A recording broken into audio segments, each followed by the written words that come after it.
we're ready to go to hell.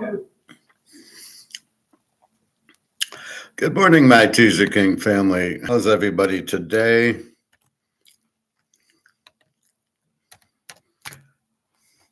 Had a great day yesterday. So Friday was Alabama let me down, the over, or the under. Yesterday I go 10-2. Well, for the week I go 10-2. I was 3-0, so I go 7-2 yesterday. The only big game I lost was Oakland. The other game I lost was Buffalo -4, but I also played Buffalo under. And on one of the last plays of the game, Buffalo drives, should kick a field goal to win by 6 and cover. And the reason it was only 3 is they missed an extra point. Mysteriously, the guy kicks all these field goals, but hits the upright on the extra point. I don't know if they're aiming for them. There's far too many extra point kicks that hit the uprights, either on the extra point or on field goals. It's very, very, first of all, the kicker's he's aiming between the uprights. He's not aiming for the upright. He should never hit the upright. That should happen once in a blue moon, and yet Buffalo hit it. Buffalo was not interested yesterday. Prime Jr.'s terrible. All he does is throw short passes and runs. He thinks he can scramble. Like, that's the key, is if I scramble, then look at me. And I don't know. And the other fixed game was Houston. Houston played terrible. They scored 1 touchdown on Oakland, which, okay, but Oakland's got a 30 defense. You're only scoring 1 touchdown on that. You got a pick 6. You kick 4 field goals, and you win 23-21, laying 14. Clearly a fixed game. That was the most fixed game. You gave up 21 points to Oakland. All of a sudden, Geno Smith and Gentry's catching passes. Like, no, this is not the Oakland team. If we look at them the week prior, Oakland played Philadelphia, won 31-0. They had no problem scoring on them, and they shut them out. Houston, with just as good, or if not a better defense than Philly, gives up 21 points. Yeah, that's bullshit. I was frustrated taking Houston and laying 8. I said, well, yeah, Philly beat them 31-0. Yeah, that's probably what'll happen. And it was very disappointing. And that was my worst pick of the day. Although I had it, they got up 9 with 5 minutes left, and then Gentry breaks on a 60-yard run. It's like, yeah, and then you'll see Houston this week, and they'll shut out whoever they play. So it's just curious, Buffalo, Cleveland, and that they both don't cover. Buffalo clearly could have kicked the field goal to win by 6. They had the ball at the 10-yard line. And it was like 4th and 1 with like a minute left in the game or 2 minutes left. Kick your field goal, go up 6, made more sense than throwing the ball in the end zone, which the guy should have caught anyway. But I thought that was very bad. Again, the weather, not really a factor in the game. Buffalo, very disinterested. I mean, it was 20-10 at half, and they scored 20. They ended up with 23. Just so obvious that those 2 games were fixed. Let's go down the list here. Well, we got to start with our gold. Gold 44.34. Finally, there it goes. Runs up $100. As I say, when it's sitting there at 43.20 to 43.40 for a week or two, this is going to happen, and there it is, 44, on our way to 45, on our way to 5,000, on our way to 10,000.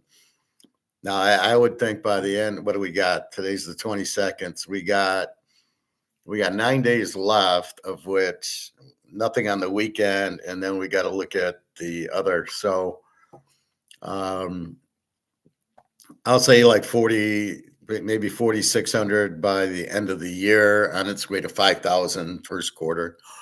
And silver did touch 69 today. Right now it's 68.82. It's really ebbing and flowing a lot. It'll swing 10, 20 cents, just bullshit COMEX. That should be clearly, this should easily be today's Monday, probably about tomorrow. My guess for the end of the year will be 75 to 80. There's talks of, well, it's gone up so high so fast, it's going to come down.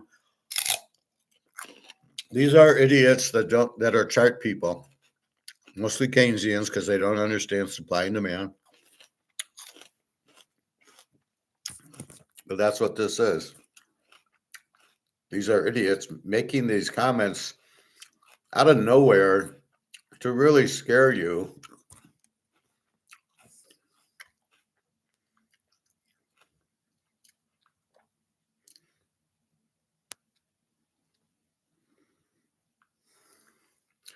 They're really trying to scare you to sell. If you understood anything, you would know that this isn't up too high. Here's my best thesis. What's going on?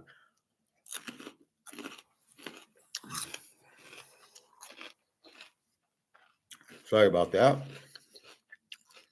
So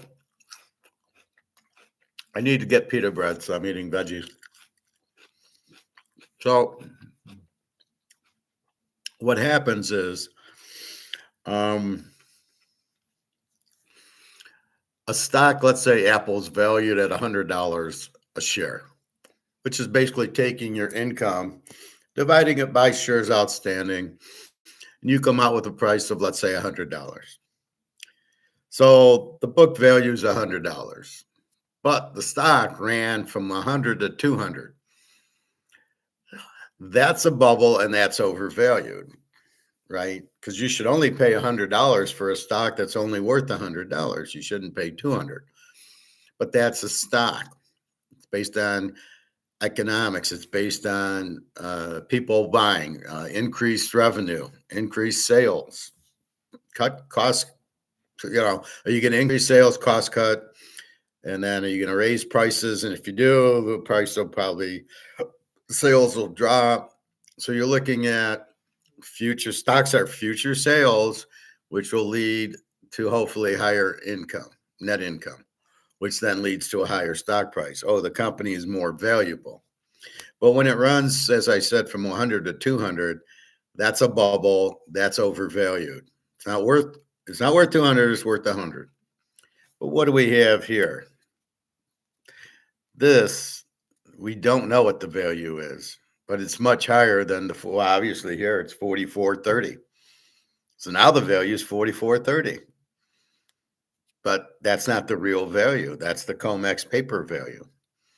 But is this overvalued at 44.30? Absolutely not, because this isn't a stock. We don't really know this value. I believe it's about 25,000 because it's very limited in what's changed. BRICS has changed the variable, and VIX and the demand has changed, and the demand's gone way up. Meanwhile, the supply is still very limited. So we really don't know the value, a physical value of gold and or silver. We only know the COMEX value, 69 and 44.30, basically. That's all we really know. So if a guy comes out and says it's overvalued, well, that's impossible. This guy obviously has no clue what he's talking about, because it can't be overvalued, because you don't know what the real physical value is. But I guarantee you it's much higher than 44.30 and 69 for silver. Why is silver 69? And how can it be overvalued? What is the real value of silver? Is it $50? And so now we're in a bubble and now it's overvalued? Or is it $1,000, in which case we're not in a bubble and it's very undervalued?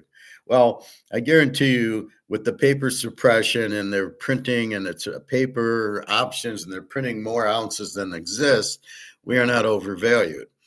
So why would the stock go? Why would the price go down? See, they're looking at it as a stock. They're looking at a chart and this and that as if it was a stock, but it's not a stock. and the demand is huge. Unlike a stock, you can have a high demand for Apple at $100, driving the price to $2, but you shouldn't because it's not really worth the 200. Right? So if Apple's worth 100 and you got high demand driving it to 2, does that make it 200? No, because the book value is still $100. But in here, as the gold goes up, is that, oh, it's going to come down because we're looking at a chart? Well, that doesn't fit here. And is it overvalued based on what? This is a paper price. We're talking physical. So the physical price is way up here and the COMEX price is way down there. COMEX starts rising. Oh, it's now 69, it's 70, it's 100. We don't know what this price is, but it's probably over $1,000 because it goes back to everybody needs silver, everybody needs gold, and the supply is very limited. So we never get to what this is. We don't know what this is.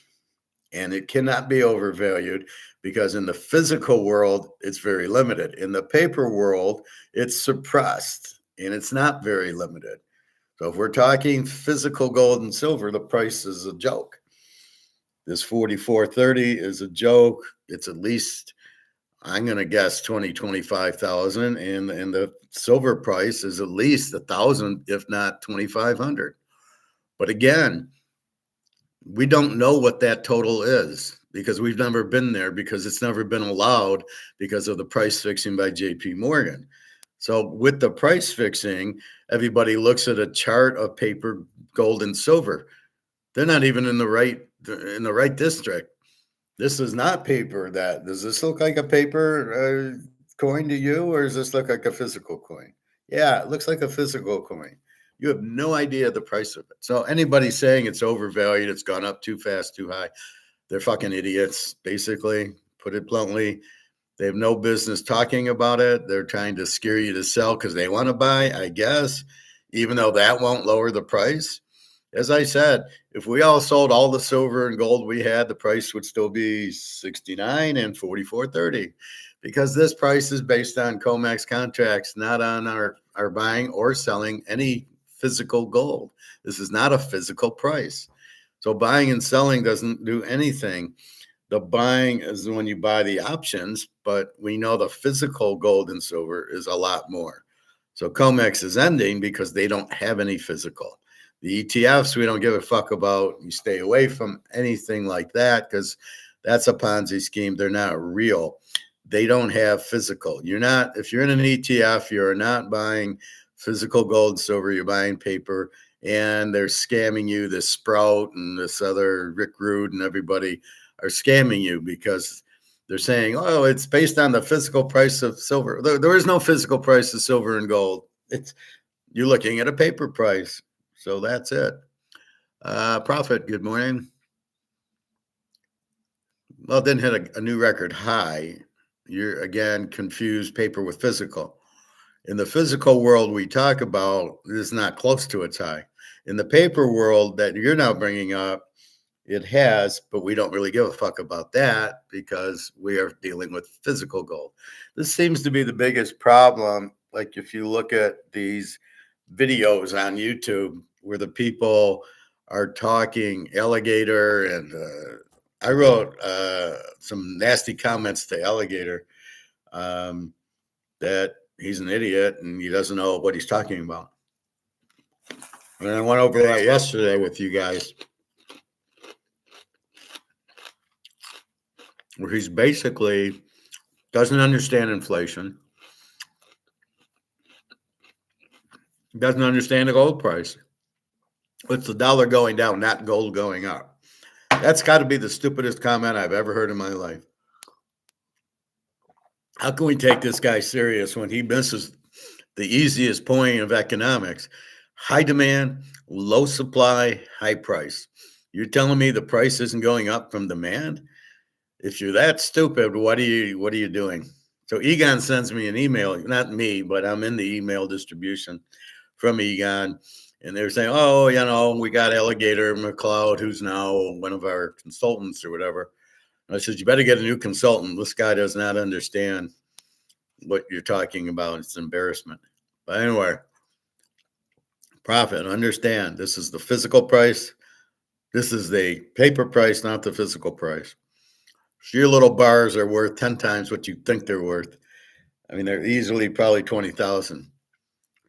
Now the problem is that's money. So what Alligator should be saying is the money's not worth anything. Not that the gold isn't going up.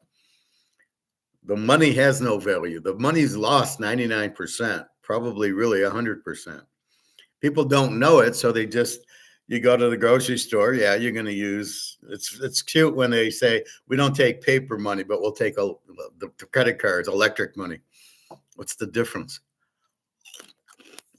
So people don't understand what's happening.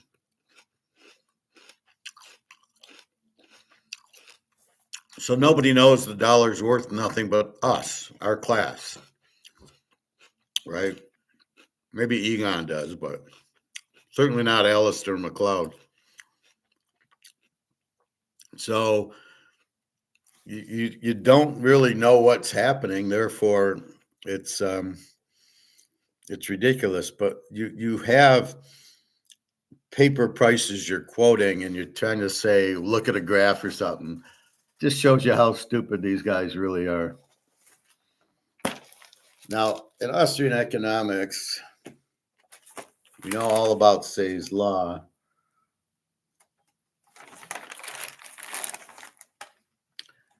I mean, it's simple. Austrian economics is about free trade, gold standard, small government, laws, and a military that is there just to defend the country. I had those 5 things. I don't know. We also know what inflation is.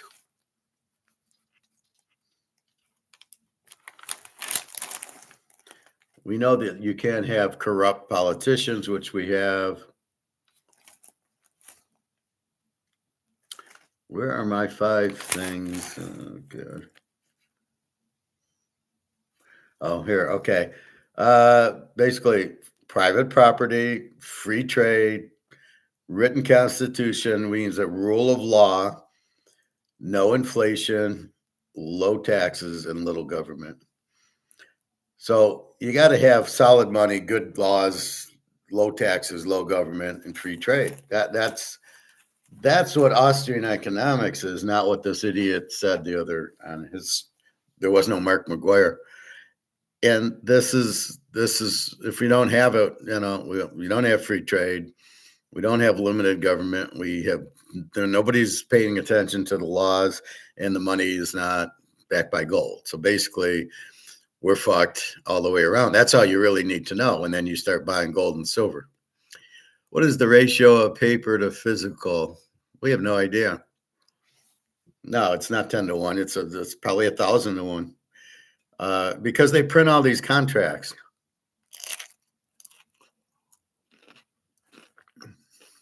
So put it like this, Prophet. We know there's 200,000 tons of gold, 32,000 ounces a ton of physical gold, of which we know BRICS has 75% of it. Physical, they just keep doing contracts where it's like 95% paper. So we really don't, how many contracts are there? So it's probably close to 1,000 to 1, maybe more. Hey, Greg and John. So yeah, 10 to 1, you're dreaming, Prophet. I'd say 1,000 to 1. Because they'll take 5 physical units to buy a 100-unit contract, which is 5,000 ounces of gold with, so they're very, very highly leveraged. So that's why the banks are in trouble, and they're trying to stop this, but they can't. 34, 36, and 68, 71, but that's okay. So because of the leverage, so they're flooding the market with paper, gold, and silver. But we don't care because we got physical. That's why I tell you to buy physical. That's why you stay out of ETFs. That's why you stay out of the stocks. That's why you stay out of any paper products, real estate trust, annuities, life insurance. I'm listening to a retirement show driving home from the pool yesterday, and how were my picks? They were fantastic this week. 10-2. Dude, you see that Lions game? Yeah, I loved it. That was perfect. I'm glad they lost. They said a lot. There was another pass interference they didn't call. Basically, the Lions have no defense. The coach is way overrated, and they have no offensive line. And I had a lock. My lock was the Lions over 45.5, 46, which they scored a 53. That was over. My other lock was, I had locked Philadelphia and Chicago on Saturday. I locked Detroit with Houston yesterday. I looked for Houston to shut out Oakland, and they scored 20. I mean, the whole game was totally fixed. But I did give you San Diego as the free play, which won easily. So my picks were the Rams as a dog, Philadelphia, the Bears, Tampa Bay over, Cincinnati. I gave you that was a gift. Joe Burrow, San Diego as a dog, Buffalo. I lost Buffalo -4 small, and I won Buffalo under small. When I saw the weather, I said I got to play it under. Denver, Jacksonville, I went over. That was an easy winner. Houston was my loser. Detroit, Pitt over, I won. And I had New England last night, which won. And I'll give you what I played today. I played since I had New England and Buffalo in a teaser. Now, this is the way I work. Well, I like New England in 9, especially when Buffalo won. So I want to play New England in another teaser. All I had left was to play them with tonight's game. So I played the Niners against Phillip Rivers. The Niners need the game. So I played a New England, San Francisco teaser. So if you buy my picks, you know what I'm playing, right? I said Buffalo and New England in a teaser. So you know I'm playing New England. So then I just add New England with San Francisco, which you can see that's what I'm doing today. So picks were great. I've been red hot the last 5-6 weeks. Really focused in. The only really big loser I had was Alabama, which wasn't even a lock. I hit Miami, I hit Oregon, and then Philly and the Bears and all these. I played Tampa, Carolina perfectly. I played Denver and Jacksonville perfectly. I went over. I like Jacksonville. But then when Denver's 30-2 and 14-0, I can't really go with Jacksonville. So I end up going over because I see the Jacksonville games, they're much higher scoring than their defense shows because who they play. But in the bigger games, they score. And Denver, that. So it was over 40, and it was 34. It was a 54. I was over in the third quarter. I loved it. Detroit made me sweat, but that's about it. So, yeah, I saw the Lions game, and I loved it, and I had the game over. I didn't think I was going to get there, but I did. Anyway, you're taking me off subject, so let's get back to the subject. So, again, the people don't understand that the dollar is worthless, right? So they don't know that it has no value. I mean, they get paid a lot less than they think they're getting paid. So you're working, let's say you're getting 75,000. So you get your, that's like you're getting like 30,000 because it's inflated money, and it takes more of your money to go to the grocery store or Christmas presents coming up. You want to go on a trip to Disneyland, which is now $150 to walk in the door there. Good luck with that. You go skiing, you go golfing, whatever. So everything is much more, it takes more dollars to buy it. And that's really what Alligator's trying to say, is not that gold's going up. It's the dollar is losing value, but it's lost 99%. So it's not losing a lot more value. It's gone. So what he means to say is the dollar is down. So it takes more dollars to buy the gold, but to come up with the gold price of 40, well, now it's 44.40. How are you arriving at 44.40? That's based on supply and demand. That's based on the market driving the price up. This is not the dollar going down, making gold 44.40, making silver 68.80. That's not the dollar going down. The dollar going down triggers you to sell, to get out of dollars, to buy gold and to buy silver because you want to buy money. So it is the inflation that drives the demand, and that's what we're seeing with BRICS and us, is driving the demand for the dollar for something extremely limited, and that's what's driving the price up. So the dollar creates the demand, but it's the demand that drives the price, not the fact that the dollar's down. So it's not like he's trying to insinuate that the dollar is down, that it's really not gold going up. Well, no, it is. He's confused because I explained to him earlier that, well, 1 ounce of gold costs $35. Now it's 2,000. Well, the gold didn't change, but the dollar did. But it's not the dollar. How you arrive at 2,000, how you arrive at 4,000, how do we arrive at 44.40 is based on demand. It's not based on the dollar dropping. The dollar dropping is the cause to get you into buying it, which creates the demand, but it's not, oh, the dollar just went down, so gold went up. No. He's missing it there. So that's what you have with that.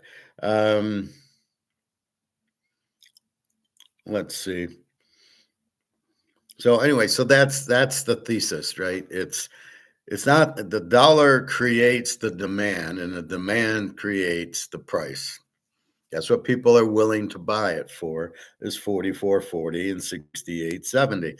That's the real, but that's not even the real price. This is still the COMEX price.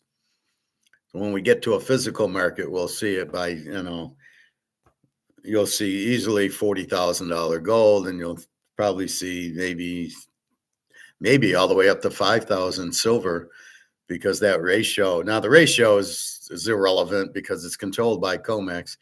So when they say, oh, it's going to go 10-1 or 5-1, silver might be even money with gold, because there might be more demand for silver because of the industrial use, and people want, it's cheaper, so they'll buy it because, again, it's supply and demand, and it's the market. And if it's cheaper to buy silver than gold, people will buy silver than gold. Now, if they're the same price, everybody's going to buy gold.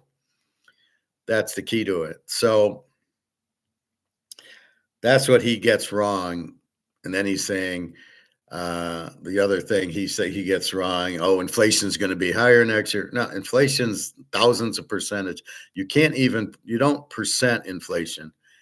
Inflation is extremely high, but not measured. It's just how much money's printed, which, again, Alligator just doesn't get that.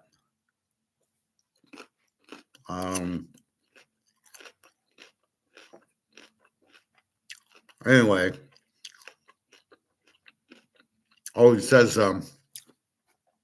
he's so stupid. He says, well, China's not buying gold, they're selling dollars. Well, yeah, they're selling dollars to buy gold. It's a trade, right? I got dollars. Oh, I'm going to sell my dollar, but I'm going to then buy gold with it. Well, no, I'm trading this dollar for gold. How does he screw that up? Well, China's not really buying gold. They're selling dollars, but they are buying gold with the dollars they're selling.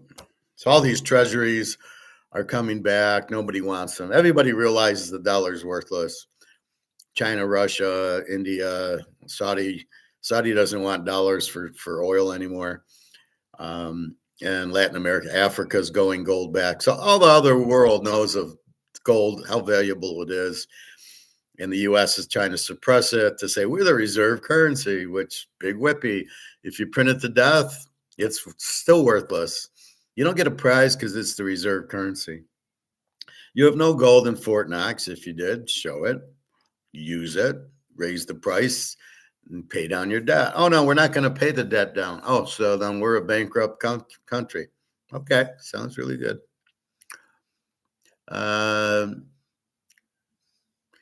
Did I see the link? Yeah. Okay. So, I mean, that's what's happening, which people don't understand, right? They just keep, and they have to keep printing the dollars, and they got to pay the interest on the debt. They got to pay Social Security and Medicare, and they got to pay the government employees, and they got to pay the defense contractors who are bribing everybody. We have the most corrupt government. It's insane, but it's everywhere. France and England and France, they put they took a tractor and filled it with cow blood and shot it into buildings. I'll show you this to protest something they're doing with the cattle there. So they're getting rid of food for some reason, and they're the same thing with England. They're trying to, you know, they're trying to get rid of the farmer. How are you going to eat, and bring in the immigrants, who the immigrants are. They want to build homes for free for the immigrants for their votes. So to stay in power, I'll bring in a bunch of people that'll vote for me, and I'll kill all the people that don't like me. What is it? What kind of world are we in? In England, in France, in Germany, in the US, probably in Canada too. This is a very strange world. I was watching The Sound of Music last night, the last half hour. And they get to the point where girl with the dragon tattoo guy, the old guy, can't remember his name, starts singing the song and can't sing it, and he's all choked up, singing about Austria, right? Oh, it's our land, we're the natives. No, don't ever forget Austria. And I thought to myself, now nobody knows anything. There is no like England. You couldn't do it with Austria, or all these countries they're all diluted with immigrants that nobody in Austria would even sing Edelweiss because nobody cares about Austria. They're all from the Middle East and Africa and these other countries. So you've lost the nationalism, which is the problem. Like they're all proud Austrians and they're proud Germans and used to be proud of the US, and now everything's shot.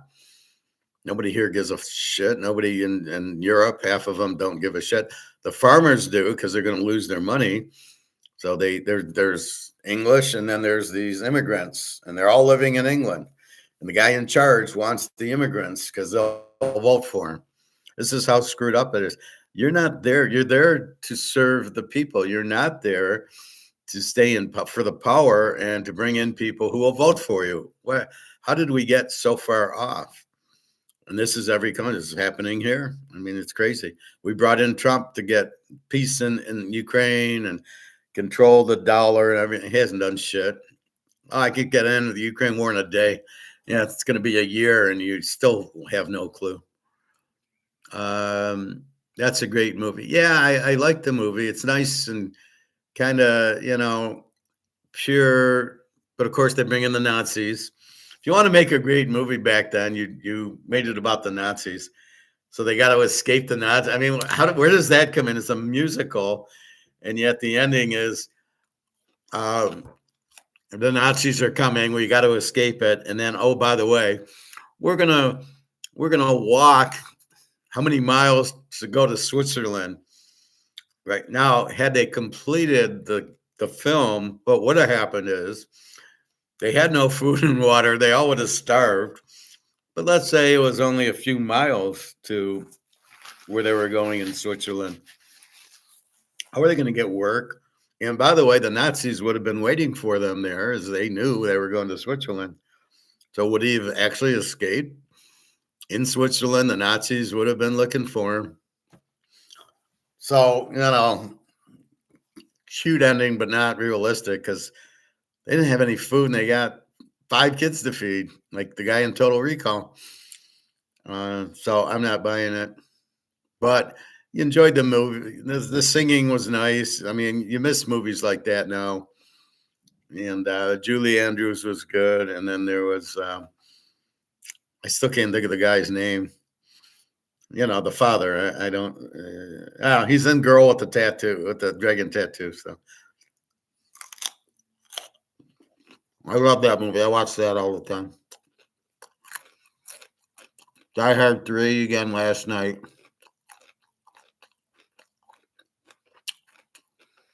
Yeah.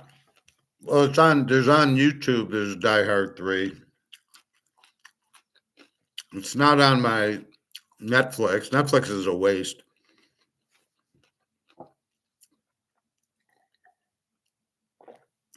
So, I mean, but yeah, Die Hard 3, but it really explains the gold to you. Do you know why all the gold was in New York and the Fed? It was because in World War II, Hitler's game plan was to steal the gold of every country.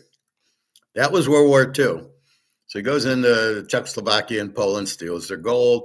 Everybody else says, shit, Hitler's going to take our gold, shipped it to New York. That's how we got it, and we never gave it up. And that's what everybody's asking for it back now because they don't trust the U.S., neither would I. And so Germany, it took them 7 years to get 300 tons of gold when they gave them like 1,000 tons. Very ridiculous. One Battle After Another is a good movie, TK. If you see it on TV, one day check. What's that about? One battle after another. Sounds like what we're doing now. Oh, let's go to Venezuela. Do you know why the U.S. is in wars? Partly two reasons. One, they think that it'll get them out of the recession, which is a ridiculous statement because the wars are very expensive. Wars normally bankrupt a country because it's a big expense with no revenue coming in. Unless you can steal the oil and the gold from the country you're going after, like in the Ukraine, there's no gold there. Did we get the minerals? No, because that's what Russia's saying. Russia's saying you're not getting our minerals and our oil. And that's what this Ukraine war is about. Think about it. But what's the U.S. doing? They're like idiots. We won't actually fight you. We'll have the Ukrainians fight you. And if we pay Zelensky enough, he doesn't care about his people. I think he's kind of a Russian anyway, but he's pro-U.S.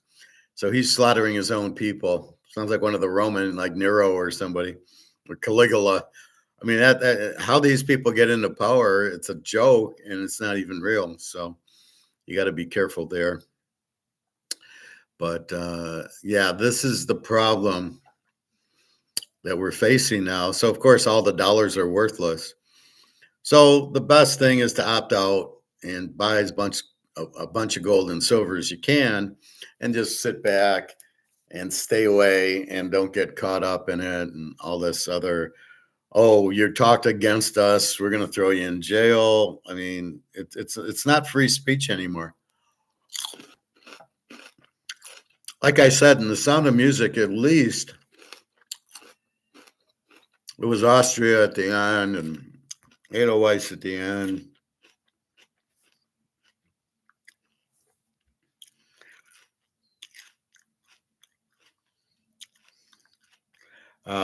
So you saw that, but that's gone now, and that's a shame. When I go to Europe, and I wonder why are the Russians speaking Russians, and why are the French speaking French and Spanish? Most of them know a little English, but you wonder why do they speak Russian in France and Greek and Chinese and Japanese? Why don't we all speak English? And now I understand it because they don't want us to know what the hell they're talking about. They want to talk in their own tongue to, say, oh, he's a fucking American, let's go knock him over. I mean, that they don't want you to know what they're talking about, and that's why they do it.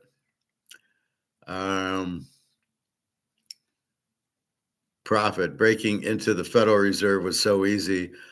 All they had to do was overpower one guard at the front desk. No, there was a guard downstairs, and the woman had to slice him up with the machete or whatever they call it, the sickle.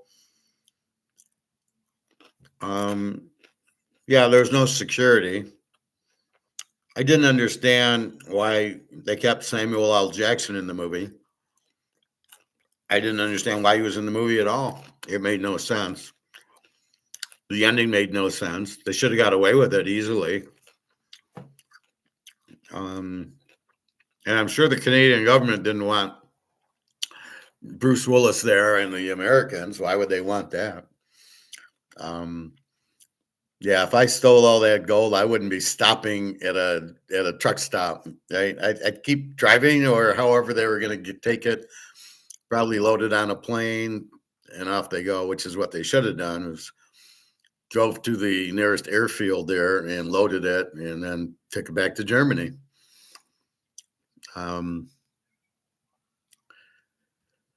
Samuel Jackson's role in that movie was incredibly stupid.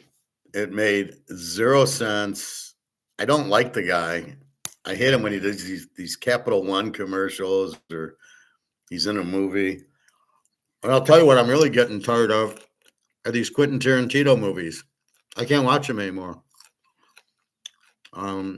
Kill Bill was on, and it's the stupidest movie you've ever seen. And then you got Glorious Bastards. It made no sense. I mean, none of these movies make any sense. And Brad Pitt with the stupid accent. What was that about? He could have played the guy with his normal voice. But it's like his movies come on, I have no desire to watch them anymore. There's that one, which has got to be the boringest movie. Reservoir Dogs. It's the stupidest, most boring movie I've ever seen in my life. Pulp Fiction. What's in the briefcase? Gold, I assume. Otherwise, who gives a shit? But why are we? He's long and drawn out, and his movies make zero sense. There's really no smart people in it and smart plots. It's a stupid, Pulp Fiction. So, whatchamacallit, Die Hard guy, Willis, he throws a fight and then he doesn't throw the fight. Okay, I'm going to throw the fight. How much do I get? Oh, I get $1 million. I'll throw it. And then why would he not throw the fight if he's getting paid? If he's not getting paid, then tell him to fuck off. Anyway, there's this, I don't know. Now there's no movies at all. I mean, it's all these superhero movies of superheroes we don't care. I don't even know. Like they say, the SpongeBob movie. It's at the movies the 19th or whatever. Like that's it. It's like what's there one day, and then everything is on Paramount and Amazon and that. It's like who gives a fuck? I'm seeing commercials on the football game for things I've never heard of. Oh, it's season 2. Well, good. I'm not getting Paramount. See, that's where they're trying to force demand and force a market. There's really no market for Paramount and Amazon Prime and all these channels. There's no demand for them. They're trying to grow demand. Oh, get Paramount, get Amazon Prime so you can watch the football game. I got no demand. I'll watch the games on the normal TV. You got these bowl games. Now they're going to be on ESPN. Well, there's no demand to watch it on ESPN. So basically, I won't watch it because I can't even get ESPN, number one. And number two,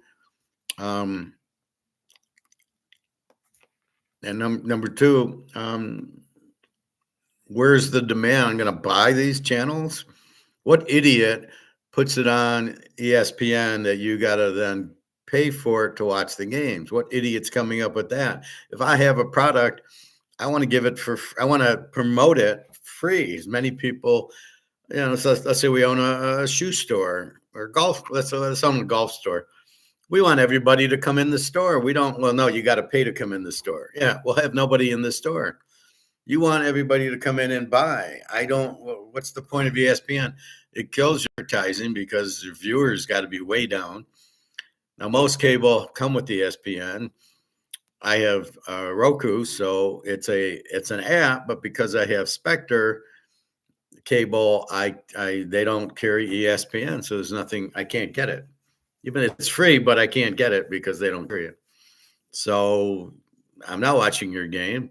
I'm sure a lot of people are doing that. So I don't know. I don't know who's stupid enough to buy these apps. Cable got very expensive, and so Roku, I don't pay anything. I have no bill. I get to watch pretty much everything. Too many commercials, and I watch the football games, and then basically the only one I pay for is Netflix, which only because of Money Heist. That's it. I used to like the Queen's Gambit, but no, that's really when you get stoic and you start watching these things, you go, this is stupid. It makes no sense. So anyway, that's kind of where I'm at with that. All right, let's go. Let's look at football. I just looked at the lines this morning. So let's review yesterday. So Seattle wins 38-37. The Rams were a live dog. I like the Rams anyway, but when they went -1.5, 2, I took the Rams an 8. That was a very easy bet. Philly, Washington, Philly had to win. I got Philly even. So that's the difference. I had Philly even versus Houston laying 14 at home to Oakland. So I'm laying 8 because it's Oakland. And Oakland, for the first time, actually scores. They probably haven't scored 21 points in the whole year. Green Bay, Chicago, I love the dog. And then so Green Bay is the initial favorite. I want Chicago as the dog. That was a very strange. Green Bay had that game won. Even when Malik Willis came in, they had the game won. And a miracle at the end for the Bears to tie it. Now, getting 7.5, it was fine. Once it went 16-9, I won. But I'm happy that the Bears won. Tampa Bay, Carolina, I looked at it. I don't know who Carolina is. They seem to have a decent defense. They run the ball a lot because they got Steve Young, who sucks. Tampa with the Baker. He's got Evans and he's got the other guy, Godwin. They're both back. They're both playing, and they lose 23-20 to Carolina. I question that. Maybe Carolina's got to do it. So Carolina's beaten Tampa and the Rams, and I think there was another game that they won. So they're not that bad. The biggest problem we have as gamblers, handicappers, and everything is getting over last year.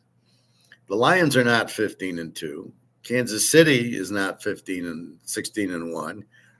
Baltimore is not the same. Buffalo is not the same. And then you got teams like Carolina and the Rams, Seattle, Pittsburgh adds Aaron Rodgers. You have to look at the changing in the coaches.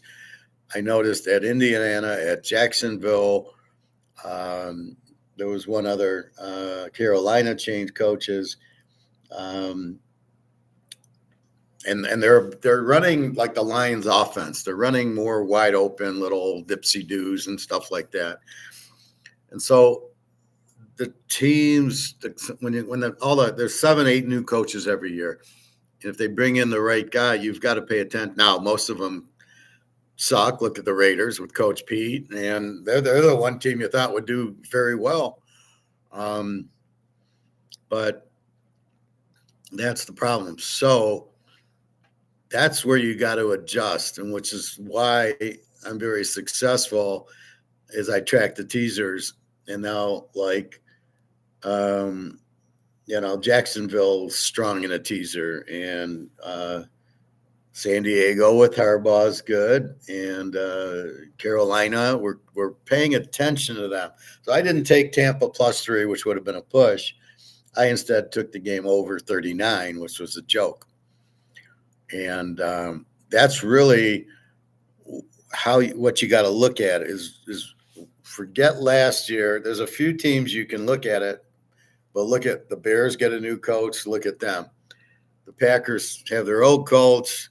Not a lot of changes in Green Bay, and they're still a little above average. It's the Bears, it's Indy, it's Carolina.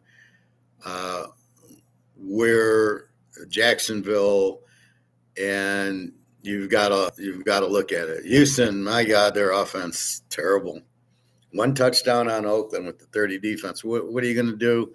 Let's say this week Houston has San Diego. What are you going to do against that defense?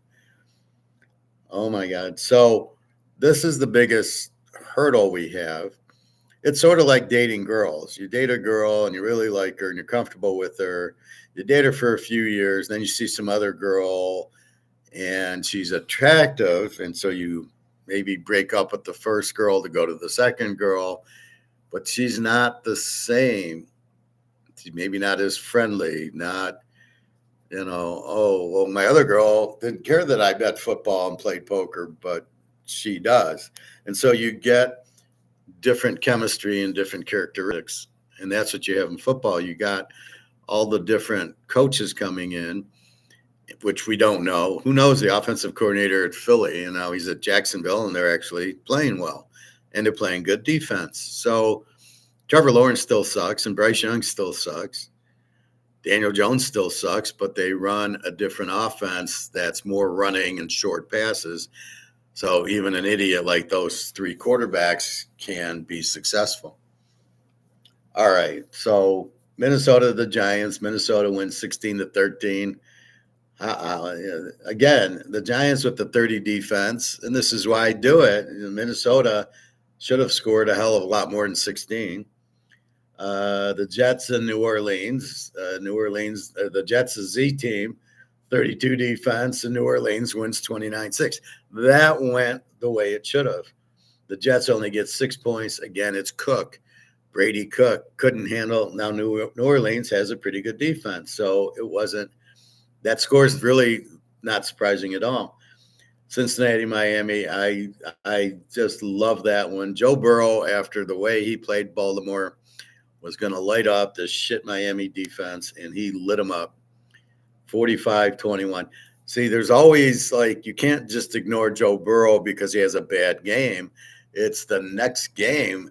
He's going to go wild. He was pissed. Chase was playing. Higgins was playing. He wanted to have a good game. Now, I haven't seen the highlights of the game yet, but 45-21 in Miami. Now it says a 16 defense, but that's against the Jets and, the Giants and New Orleans, weak teams. But again, against a very strong team, they're gonna wilt, and that's what they did. So that was probably should have been my 35-star lock was Joe Burrow with the Lions over, but it's hard because they didn't need the game because they're out of the playoffs. So even though they're out, they're still going to play. And a guy like Joe Burrow, after a bad game, is going to be on fire, and he was. Tennessee, KC, I don't know. KC scores a whole 9 points with Minshew. Tennessee with the 20 scores 26. A lot of the players, as I said, for KC sat out. I don't know if KC just quits. They're just like, okay, we went to 3 Super Bowls in a row or 4. And it's all backups. And I don't know, a lot of injuries, but 26-9 against Tennessee is surprising. But we got to lay away from Kansas City right now. San Diego, Dallas, that was your free play. Take San Diego as a live dog. They needed the game. And notice once Philly won and Dallas was eliminated, then it made it, again, this was a lock for about 5 minutes. I switched the lock to Detroit over from San Diego. But San Diego, I did play in multiple teasers. They win 34-17. Very live dog. And Dallas doesn't have a defense. And Herbert had a big day. So that was expected. Dallas with the 29 defense. So Dallas, Detroit are just automatic over teams. They can score. They have no defense. So you can never really bet them. Like I thought for about 2 seconds maybe I'll take the Lions -1 against Pitt. And then I said, no, Pitt has to win the game. Detroit has no defense. The play's over. And it took a while to get there, but it did. And again, in a teaser, I only needed 40, 52. I needed 46, which I got fourth quarter. The Buffalo, Cleveland in the fixed game. Buffalo -10 wins by 3. The kicker misses the extra point early in the game, and then instead of kicking a field goal late in the game, they go for it on 4th down because they're idiots. You're up 3, kick the field goal, get up 6. Then they have to score a touchdown on you. But by doing what you're doing, and then the tight end drops the ball in the end zone, easy touchdown. Probably, hey guys, we can't win by 10. That's why I'm surprised you didn't kick the field goal, and they would have won by 6. I was laying 4, but I also had the game under. So if he catches it, I win Buffalo -4, and I lose the under. If they kick the field goal, I win both ways. And again, it was very cold there. That's why I like the under. After watching Miami and Texas and watching the Bear game, I said, yeah, if it's real cold and windy, I got to play it under. It was supposed to be in Buffalo or in Cleveland.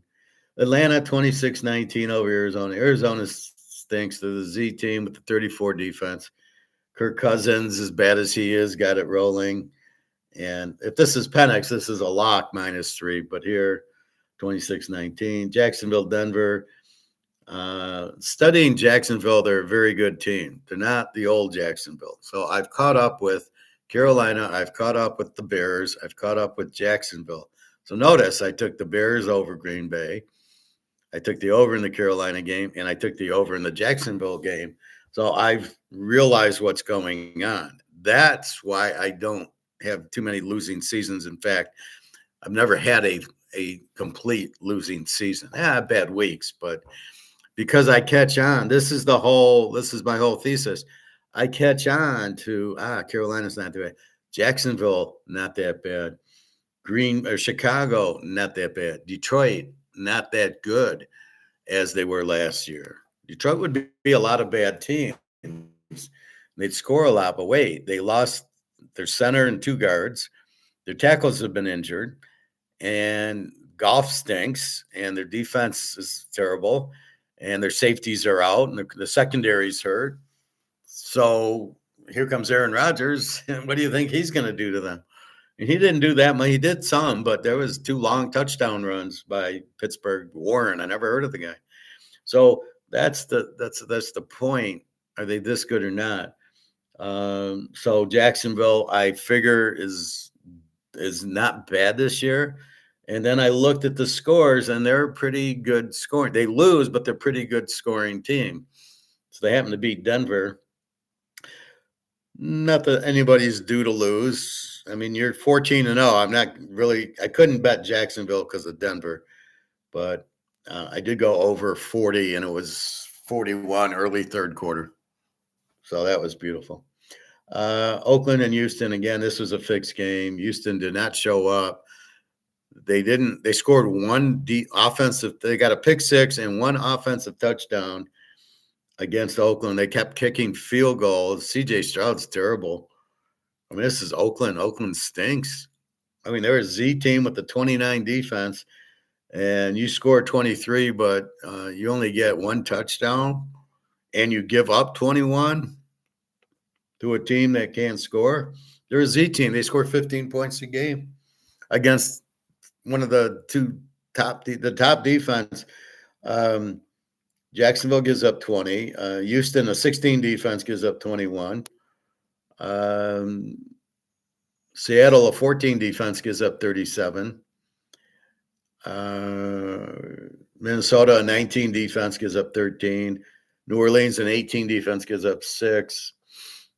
And Jacksonville, a 15, gives up 20. And Denver, a 19, gives up 34. So pretty much it was according to it, but Houston didn't play their game. We had it by 9, and then Gentry runs up the middle for 50 yards for a touchdown with 4 minutes left. Why they're even running the ball down, they were down 9, made no sense. Pitt, Detroit, like I said, I play it over. I thought about Pitt plus 13 a little bit. I thought about Detroit -1, and I said, no. This offensive line and no defense, I can't. How am I going to play them over or play on Detroit? So that drew me to the over. Well, Detroit's going to score, and they had all these offensive pass interference. So Detroit's a cheater team. the guy runs into they cross, and then the tight end runs into the cornerback who's guarding like St. Thomas, and he catches the ball, but whenever you see a guy that wide open, it's got to be offensive pass interference because they're basically blocking the cornerback, and then he's wide open. They did it in another one. There was a push off, and they didn't call it. So sometimes they call it, sometimes they don't.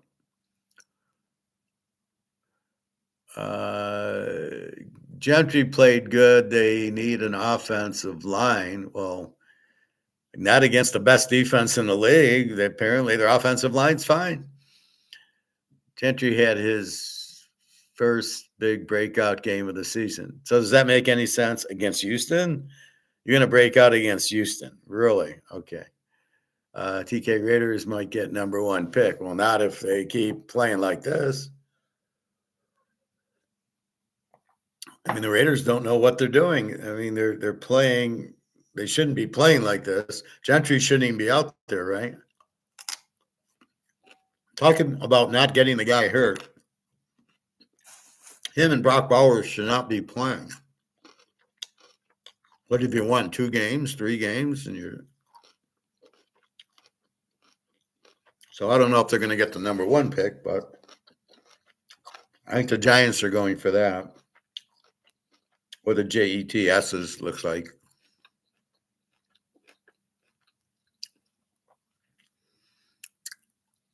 You're worried they'll beat the Giants? Well, if they play like this, they will. New England and Baltimore. Once Buffalo won, New England had to win. And then once Denver lost, now New England's playing for the 1 seed. So once Denver lost, and now Buffalo wins, New England has to win. I took New England. I had them once, and I played them a second time, as I said, with the Niners tonight. And New England beats Baltimore. No surprise. Lamar hurt again. I love how he's going into the locker room. The cameras are there, and he's in the locker room. He's going through the door, and he's like, damn, what acting. I mean, that was just pure bullshit. That's for the cameras. Is he hurt? I mean, all he did. Why does he keep running? Why is Harbaugh? Why is Harbaugh still the coach? But why is Lamar still the quarterback? And why does he keep running? He's injured, and yet he keeps running. Like you don't get hurt, and he's terrible quarterback. They might beat the Chiefs too. Well, maybe the way the Chiefs are playing. KC doesn't care. We've been to 3 Super Bowls in a row. Do we really? Okay, we're out of the playoffs. Mahomes is hurt. They just don't care. And that's what you have. So, yeah, now we've got to adjust again. Wait a minute. KC, there's no Mahomes. Joe Burrow is in better shape. So it's not necessarily who's in or out of the playoffs.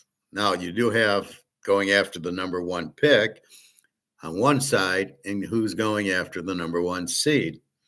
So that's yesterday. Let's take a look at next week. So we've got 3 games on Thursday. I don't know why.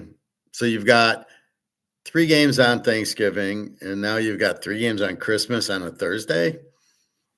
This league is so fucked up. It's way too much football. Football should be on Sundays. And Monday night, football should not be on Thursdays. And it's just too much.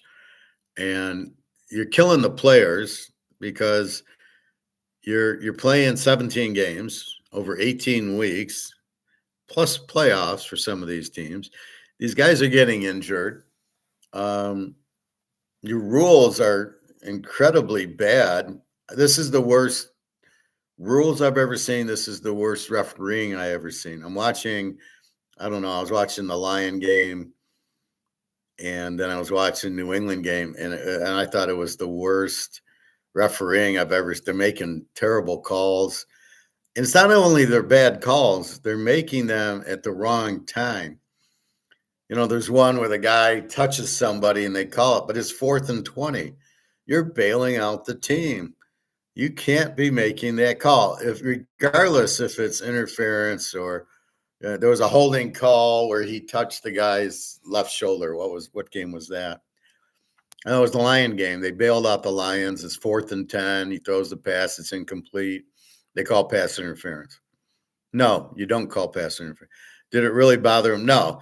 The throw wasn't close, and the defensive back was maybe a second early or right on time, and he really didn't even pull it. He just reached over as he should and deflected the pass. But you can't call pass interference on 4th and 10.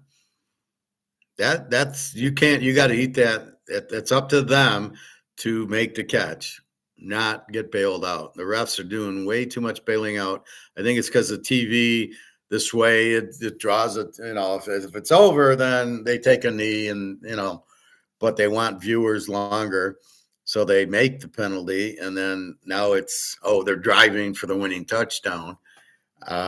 It's terrible. It's just like the government. All the defense contractors are lobbyists, and they're paying the senators and congressmen. Here's $1 million. Do what I want. Oh, yes, sir. So they're all bought and paid for the government, and it seems like that's what's happening with the referees.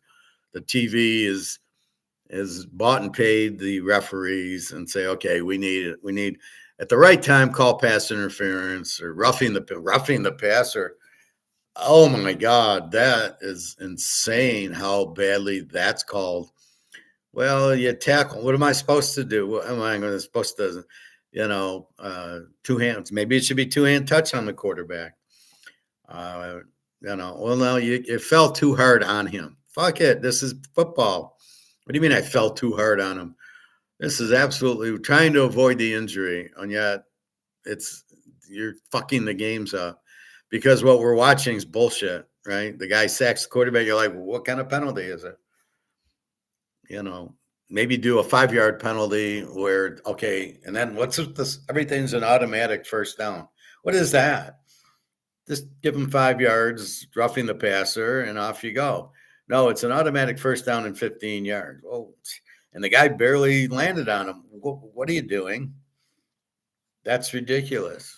Well, Vegas needed this game, so we have to call the penalty because Vegas told us who they want to win. And therefore, Vegas said it, then, that's how we're going to ref the game. I mean, it's killing the game. It's so bad now. It's so hard to watch. There's an injury or a replay. And you go away for 5 minutes of commercial.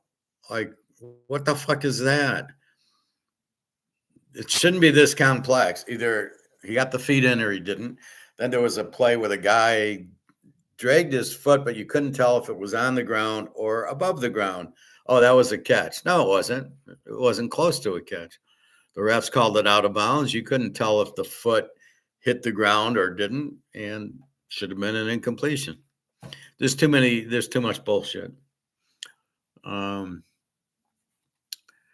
Greg John, why were the games on Saturday? Because they always do that when the college season ends. Normally the bowl games don't start till around Christmas. Now they're starting like every day, and it's the Conference USA. Why are they in a bowl game? Who the fuck wants to watch them playing? So that's part of it. Is it's near the end of the year they do Saturday games. All these primetime games get higher ratings. I don't know about the Thursday games. You're not going to get ratings this week. Dallas, Washington, Denver, KC. You're not getting any ratings for those games. The NFL buries the NBA on Christmas now. I'm not arguing that point, but for the players, it's ridiculous. You want them to play Sunday and then play. So look at, you got Detroit, Minnesota. They just played yesterday. You want them to play Thursday? Dallas, Washington, the same thing. And Denver, Kansas City. No, Washington played Saturday. And Denver, KC. What I'm talking about is the players. You're asking the players to play, and you're diluting it by now. There's 3 games on Thursday. we're going to watch. And then we get what do we have Saturday games this week? And then the Sunday games. We want to watch on Sunday, right? We want to go do things the rest of the way. Saturday, I don't want to be necessarily watching football unless it's like playoff games and stuff. Thursday, I do not want to be watching football. That's a day. That's a different day, different time, different things to do. That's what made it so special. It's sort of like having one girlfriend or 5 girlfriends. You have 5 girlfriends, none of them are special. You have one girlfriend, she's special to you. And I think that's the difference. You start diluting it, right? Oh, we got games Thursday and then Saturday and Sunday and Monday night. It's not special anymore. It's diluted. And then when you start getting shitty matchups, then, Dallas, Washington, who gives a fuck? Oh, yeah, Dallas was a good team, but not now. Detroit mini, Detroit's falling apart. Denver, KC's left the building. So who cares? I'm going to watch 3 games on Christmas Day. And are they even on regular? I think they are on regular TV. I don't know. They're on Netflix. So who's going to watch them? So your comment, the NFL buries the NBA on Christmas now, I don't buy that. They would on Fox, but if you're putting these games on Netflix, you're not burying the NBA. Now, the NBA's product sucks, and I never watched the NBA, and I don't follow it. But you can't put these games on Netflix and expect anybody to watch it. Or I'm going to buy Netflix so I can watch the game. Put it that way. If you happen to have Netflix, okay, I'll watch the games. If I don't have Netflix, like I don't have Prime and I don't have ESPN, I'm not watching the game. I'm not paying to watch the game. That's my point. All right, so let's look at next week. We start off with Dallas, Washington. Both teams are eliminated. Washington, who knows who the quarterback is? Mariota got banged up pretty good. Daniels is out for the year, so now we got Johnson, who's terrible. Goes against Dallas. Dak, 2 interception a game guy. They started off real strong against San Diego, and then I saw the final, and I was all like, yeah, that was the free pick. I was happy for that one. Dallas is 5-50. They're eliminated. We'll see the weather. No motivation. I know, nothing game. Detroit 6-44 over Minnesota. Detroit's in a must-win, and then they got to pray Green Bay loses the next 2, which I don't think they will because they're at home to Baltimore. And from what I watched with Malik Willis, they're fine. I mean, he's better than Love, I thought. So Detroit's in a must-win. No offensive line, no defense. You're letting whoever that running back is for Pittsburgh run down your throat. Minnie beat him the first game in Detroit. I think they can beat him again, even if it's J.J. McCarthy against that defense. Again, you have a very weak defense for Detroit. That's the key. No offensive line and no defense. Who are you going to beat? Alabama, maybe? Oklahoma? I mean, can you even beat those teams with your without the offensive line, you got no time. And without the defense, who are you going to stop? So even a guy like J.J. McCarthy can get a few touchdowns on this defense. Denver, KC. Denver needs to win to get the 1 seed and I think clinch their division because they still got to play San Diego the following week. They're 12-37 over Kansas City, who's left the building. No Mahomes, Minshew. Are they going to get up for Denver? I doubt it. Are they going to play at all? I mean, you just lost to Tennessee by 20. So I don't know. Denver needs it. And they're off of a loss now. They still can get the 1 seed. They need to win. In New England, we'll see who they play. So it's a big spread. Total 37. Are they going to get near that? You can't. Now you got to read Kansas City, right? Houston goes to San Diego. This is a playoff game. Houston's trying to catch Indy. Houston at least won yesterday in the fixed game, but they just weren't going to win by They're only going to win by 2. Pretty pathetic. San Diego. So they're a dog here. So Houston's probably a good play as a dog. Total of 40. I mean, God, CJ Stroud's horrible. He's playing like he's back at Ohio State. San Diego, 2, playing decent. Now, I guarantee you're going to see a different Houston team.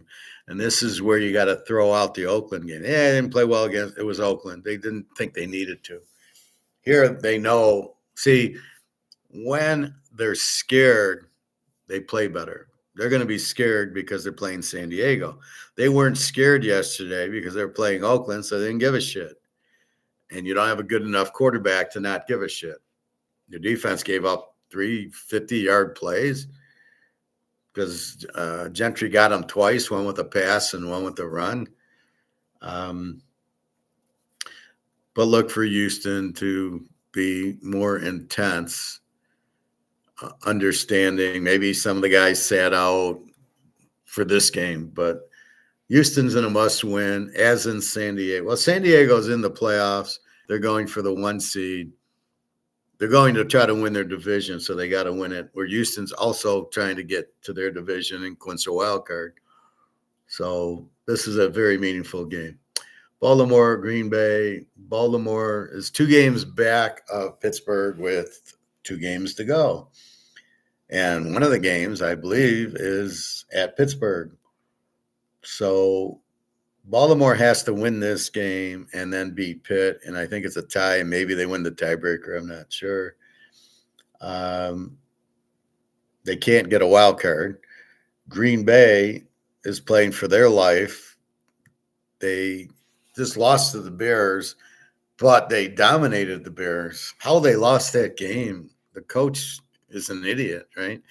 So you would expect Green Bay to play a good game here and clinch.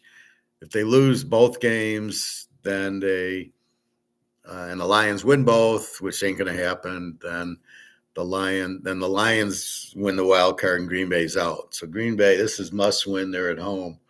Baltimore, Lamar, who knows if he's playing? You might have Willis against Huntley. Both quarterbacks are better than the starters. So we'll see what happens, but I'm comfortable with those quarterbacks, right? So good game. Be cold, won't affect Baltimore. We'll see. This should be a tight game, I think. 2.5, 40. Maybe it's an over game. We'll see. Seattle, Carolina. This is a playoff. Carolina has Tampa next week. So if they lose this game and Tampa beats them, Tampa wins the division. So Carolina must win this game, but you're playing Seattle, who's playing for the 1 seed. And what we'll see what the Niners do. If the Niners win tonight, it forces them. Then they're a game back, and I think they play each other either. Well, let's see. No, they don't play. They must play the last week, the Niners and Seattle. So Seattle lose and then lose to the Niners. They're not the 1 seed, and I think it might go to the Rams if they win out. So very much a playoff game, Seattle and Carolina. Seattle with the great defense. Carolina still can't figure them out. Decent defense. New England goes to the Jets. New England's playing for the 1 seed now, and they're still trying to win their division. Stay ahead of Buffalo. It's a good win yesterday. They should kill the Jets's, who are very bad, probably playing to lose. So I think New England should get them. Tampa Bay, Miami. Tampa Bay 546. This is Tampa must win to then beat Carolina the next week. They're at Miami, but if Miami keeps playing this guy Cook, then they're in trouble. Tampa should win this game if Cook's the starter. Jacksonville, Indy. Jacksonville 7-46. Indy plays tonight. Jacksonville, I think, will clinch the division if they win this game. Well, Houston's a game back. And I don't know if Jacksonville plays Houston. They might the last week. If they do, then they need the game. They'll need the game regardless. They're still going for the 1 seed. They're still trying to win their division. So I would think Jacksonville win. Now the difference is they were a dog at Denver. Now they're a favorite at Indy. And this is again another thesis of mine is they're all different personalities.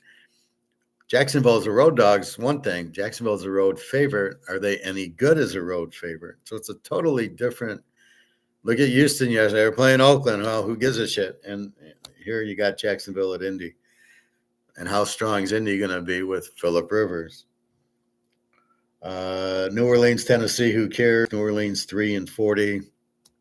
New Orleans playing good defensively. Tennessee just sucks. How they beat Kansas City still is a mystery.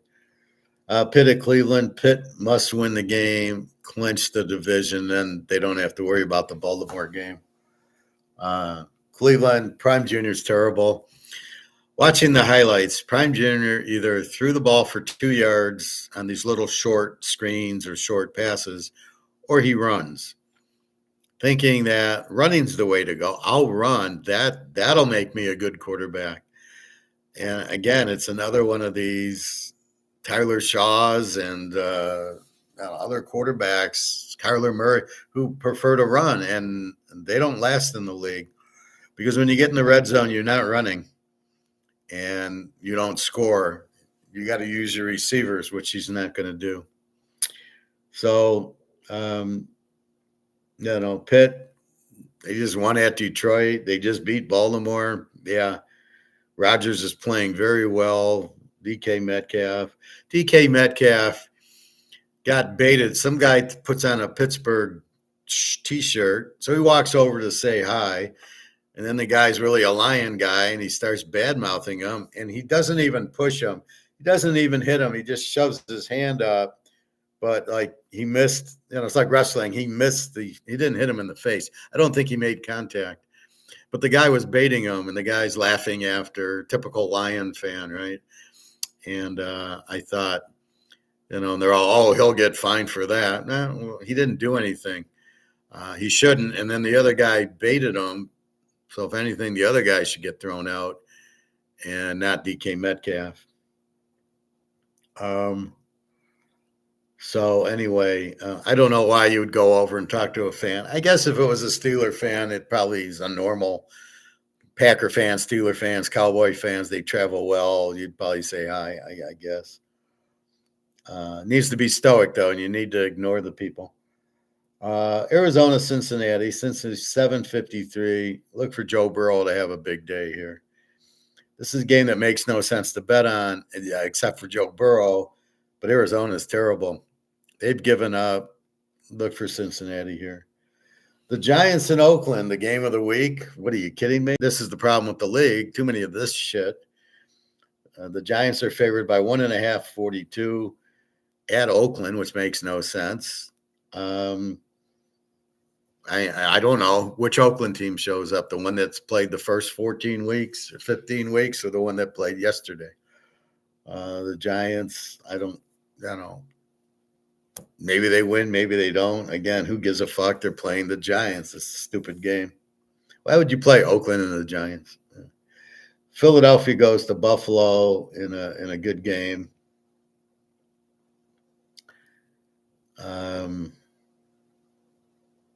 It doesn't even make sense. Why is Oakland playing the Giants when Philly's playing Buffalo?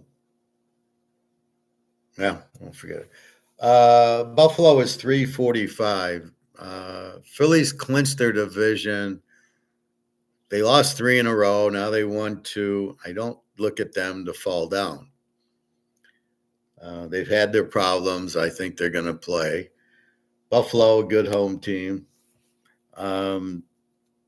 I see Buffalo playing. This time, if they got a chance, the guy's not going to miss the kick. The kick won't hit the upright. Are they aiming for the uprights, do you think? There's been like 50 kicks this year that have hit the uprights.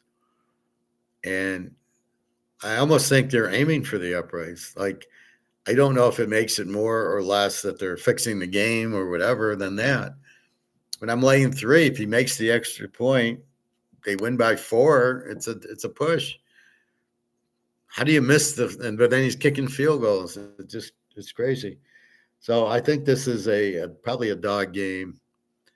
Philly, not much to play for, but except for they've had some bad games, and this is a big game for them. I don't think Philly's not. I think they'll show up.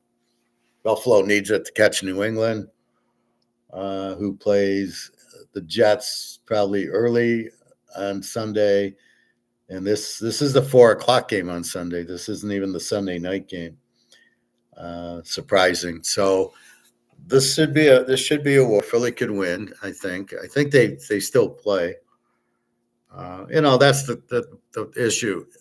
Have they clinched? Are they not like Kansas City? Oh, they're out of it. They don't even show up. Now, are they not going to show up the rest of the year? I doubt it. I think they show up this week against Denver. I don't think they just fuck it, but we'll see who's injured or not. Because they got pride and they're embarrassed. I mean, you lost to Tennessee. They've got to be more prideful. You don't go to Super Bowls if you're not prideful.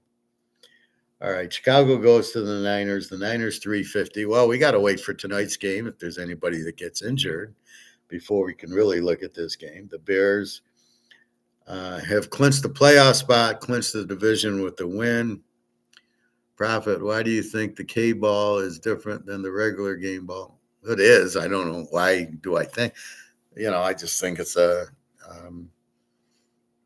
it's wound tighter. I mean, you can't explain all these 60-yard kicks. That's ridiculous. They could never kick. 55 would be a long kick. Then all of a sudden 60. Now 65 is the norm. Well, it's got to be the ball. These guys can't kick that far. So the Bears just play. I can't explain it. They're decent. They're not as good as they look, but you keep betting on them, and they're the team. The Niners playing better. The Niners with the win today still can go after the 1 seed or to win their division. We will see, or maybe they finish third because there's still the Rams. So the Niners in a pretty must-win game, and the Bears still in a must-win to make the division, unless Green Bay loses to Baltimore. I don't think Detroit can catch him now, so we will see. But kind of leaning on the Bears. They're just how they won last week. I don't know, but amazing. And then the Rams 8-49 over Atlanta. The Rams will kill them off of the loss. Atlanta's terrible. Kirk Cousins. Stafford's going to go wild on this game. I don't know what was it. What was Atlanta's? Atlanta's got a 27 defense, so there you go. I got to update that, but I wait till Tuesday. So tomorrow morning I'll update my stats and bring in the new last fives and everything. Actually, I might do that now because I don't really. If I'm using last 5, I don't really need to look at the stats. So I can do it for every game but the Indian game. All right. Now here's the problem with the bowl games. We've already gone through a bunch of shit. Kennesaw State, Missouri State, Lou Lafayette, Old Dominion, Troy. What the fuck is that? I mean, that's terrible. So we've got nothing. No, we do have today. We got Washington State, Utah State. Utah State's down to 1.5, 49.5. So what's causing the movement? Well, I guess we can look and just see if there's any headlines.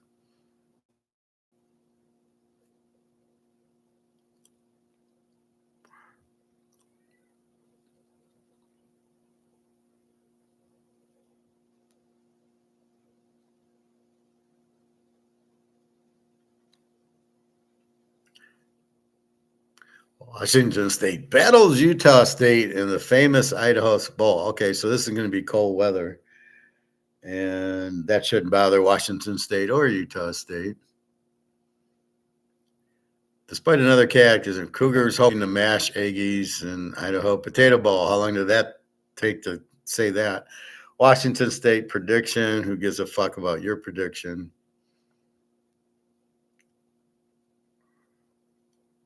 So it's from Albertson Stadium. Isn't that Boise?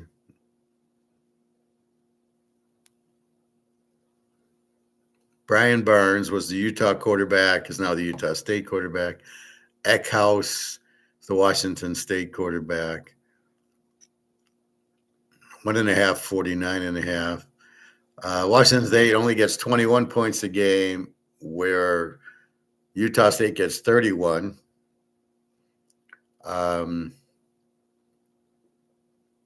You only get 300 yards a game versus Utah State 422. Utah State passes for 250, runs for 170, and Washington State's terrible. Last 5, Washington State beat a bad Oregon State team 32-8. Lost to James Madison, our team, 24-20. Beat L Tech 28-3. Lost to Oregon State. They played Oregon State twice. Lost 10-7 and beat Toledo 28-7. What the kind of schedule is this? They play Oregon State twice. Oh, it was a home and home. Yeah, because that's the Pac-10. So what do we get out of this? Basically a team that scores 56 and 40s, 96, 106. So 116 divided by 5 is 22, 23 points a game. And that's counting the Oregon State ones, who is a Z team. Defensively, again, with 2 Oregon States in there, gave up 24 to James Madison, an 8, a 10, a 7, and a 3. So 10, 20, 30 points in 5 games. So they're playing a 6 defense.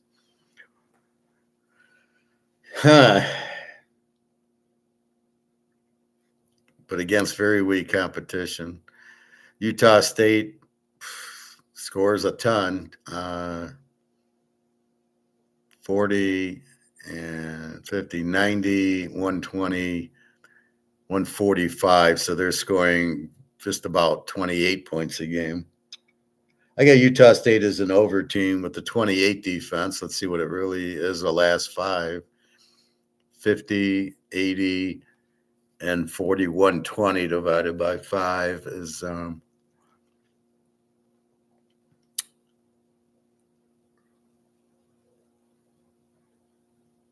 about 25. Yeah, so they're an over team with a 28 defense is about right. Washington State's an under with about a 20 defense is really it's hard to say the motivation and everything else in these shit bowl games.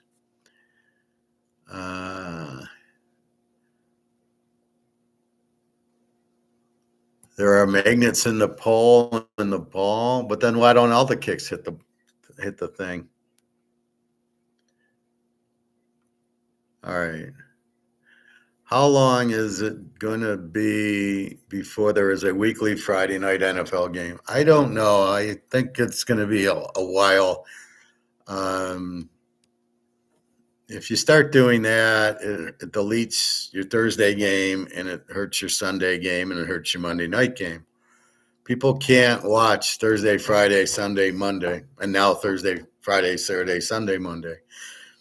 There's too much going on and it's too much. So I don't think you'll see a regular Friday game. I think you saw the first week, but I would rather see Friday games than Thursday games to give the players more time to rest. But, I don't think we'll see Friday games.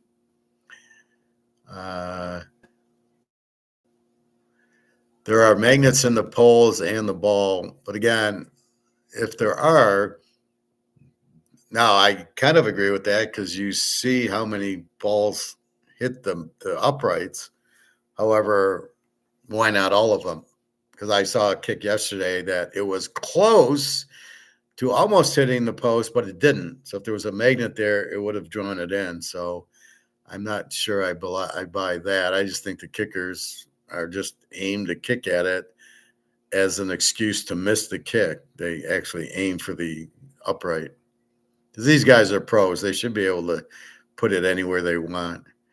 Why do you think the K-ball is different than the regular ball? I think it's wound tighter because you're seeing 65-yard kicks.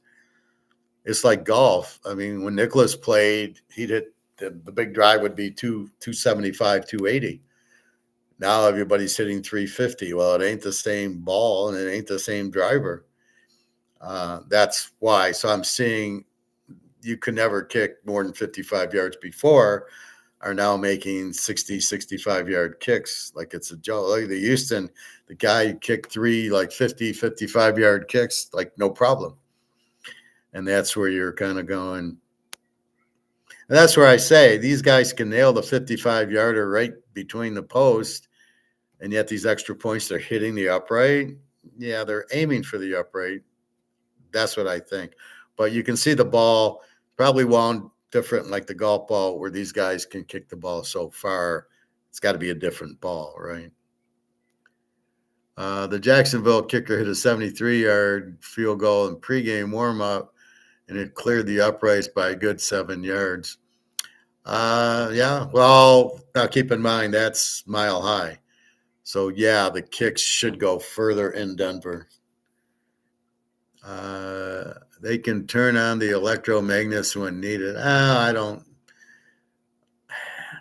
know about that, Prophet. The flight of the ball acts no sense now, how it suddenly slices or hooks on the last second. Normally those are wins. The Bear game where the kick went boom and then went sharply right, I believe those are the win. Maybe it's more near the end zones or like they used to do at the Giant games, they'd open the door where the win was to blow the field goal off. Totally ridiculous, but that's what I think part of it is. So it's a different ball, but I'm not buying the magnet, but I do buy that the wind could cause it to, like the Bear game. The Bears wouldn't do anything to miss the kick. Or no, the Miami game against A&M. Yeah, I could see where the A&M people would open the door and it blew the wind. But you could see the ball got blown a lot near the goal line, but it didn't hit the upright. So it wasn't a magnet moving it, unless there's a big, huge magnet over in the end zone somewhere. It happens in the domes as well, where the ball goes drastically to the right or left at the goal line. I don't know about that. I could see outdoors, but I can't see the ball being drastically moved indoors. I don't know about that. The magnets are in the poles. That's why the ball hits the pole when they want to miss. Yeah, or maybe they aim for the poles when they want to miss. I love the kicker's reaction, like, "Oh, I can't believe I hit the pole." That I don't smell what that's cooking at all when they do that. Anyway, so Christmas is Thursday. I think I'm getting ribs. I'll go to the boneyard on Wednesday to get a slab of ribs for Christmas. I don't know what to make. I was gonna go get ribs from the grocery store, and I'm like, they're kind of expensive, and I can get a whole slab for 30 there. And then I don't know. I think I'll make sloppy joes Christmas Eve, and I got a steak I can cook that too. I had salmon last night. I didn't mean to get it because I really probably wanted it Christmas Day to go along with the ribs, but I don't know. I think I'll get a chocolate cream pie for my dessert for Christmas Eve and Christmas, and I got a ton of veggies, as you know. Cayenne pepper. I hope you watched it, and if you understood, it was very, very healthy for us. So I don't know what you do with this game. Is everybody playing in the game?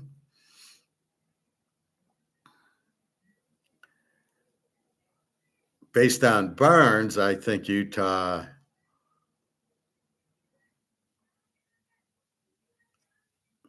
I think I would take Utah State.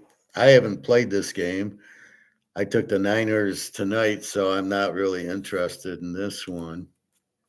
This is the only game tonight. Tomorrow, Toledo and Louisville, and Western Kentucky, Southern Miss, Vegas, and Ohio. And these lines are moving all over. Louisville, it's down to 7.5, 44.5. Western Kentucky, 2.5, went up to 57. Vegas went up to 6.5 and then jumped to 65. So if the line's moving up, then obviously certain players are playing, not sitting out. So I got to use the line and the total to tell me if the guys are playing or not.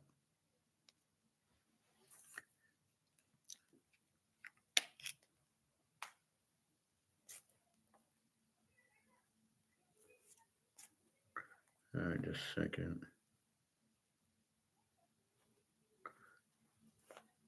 I mean, we look at the NC State Memphis game, 31-7 at the half.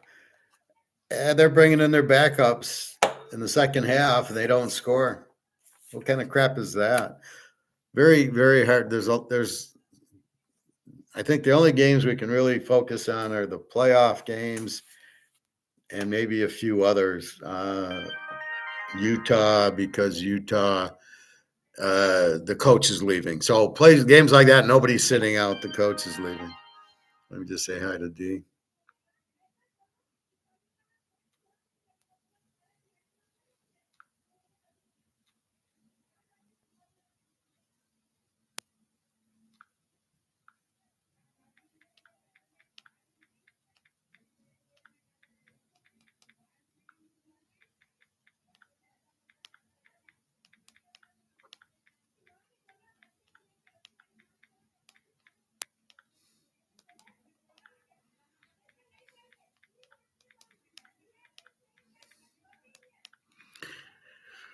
Boy, the Indians are yelling.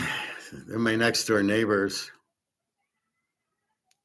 and they're so loud you hear them through the door. I called up the apartment today, said, "Okay, I want to reserve May 1st." And they said, "We don't have anything May 1st." But what I didn't like, it was a virtual call, and the virtual one, you can't talk to them. So they probably have apartment. I went online; they have apartments available. Excuse me.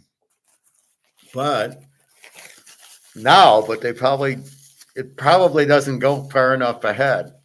So they're saying we don't have anything available now. Well, I'm sure you do, but you don't have anything listed for May. That's why I hate virtual calls. I think I have to go over there and hopefully I can talk to somebody, because you can't even talk to somebody. You just get a virtual assistant. What kind of crap is that? So I don't know. It's not far away. Maybe I'll go. I'm getting my car. My light came on Toyota. You need maintenance soon. So I get a free oil change because I give them football picks and economics. So I'm going to go in at 2. So I got to leave by 1:30, which is an hour. So I will go do that. And take care of that. Anyway, gold. So it's hard, these games. Do we know I think we just got to watch the line movements and see where they were and see where they moved to try to get an idea. I think the best we can do is when the line drops, we can assume somebody's not playing. If the line doesn't drop and the total, like in this UNLV Ohio game, UNLV is an over team and Ohio's a B team, but for the line to go up, I don't know why. That makes no sense, but then we know everybody's playing. So maybe we go total on that game. Cal Hawaii, all of a sudden Hawaii's favored. The Louisville Toledo game, Louisville went down from 9 to 7.5. Western Kentucky's 2.5, 57 over Southern Miss. So it really does. But let's go to the playoff games. We got Miami of Florida, Ohio State, 10 and 42. That's crazy. Miami's got a killer defense. Ohio State's not beating this team by 10. Now I know a little bit struggling with the quarterback, but I got an 8 defense and a 12 defense.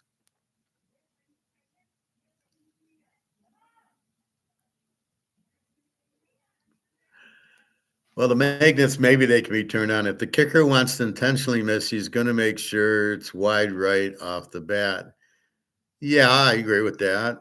But he also, as good as these kickers are from 55 yards, putting it right down the middle, I'm sure from 40 yards, they can hit the upright, or these extra points that hit the upright. They're aiming for the upright. If you watch it, you can see they're kind of lined up to hit the upright and they kick it into the upright. So that's the problem, and that's the problem with football. But if they need the game, like New England Buffalo, we got a New England game. I don't know about Baltimore, but New England did. They got the win. They needed the win. They got the win, and that's what I'm talking about. The Houston game was fixed. They should have blown out Oakland, but they didn't. The Cincinnati-Baltimore game was fixed, but then Cincinnati in a not fixed game came to play, and Joe Burrow was embarrassed, and he lit it up. And I think he'll light it up again. I don't think Joe Burrow wants to be embarrassed again with Chase. All right. Anyway, Oregon, Texas Tech, Oregon, 1.5, 52.5. Not a chance. Texas Tech's the much better team, much better defense. Just a killer team there. Great quarterback. And I don't know. I don't like Oregon laying down in the second half to James Madison bringing their third string out, making the game close.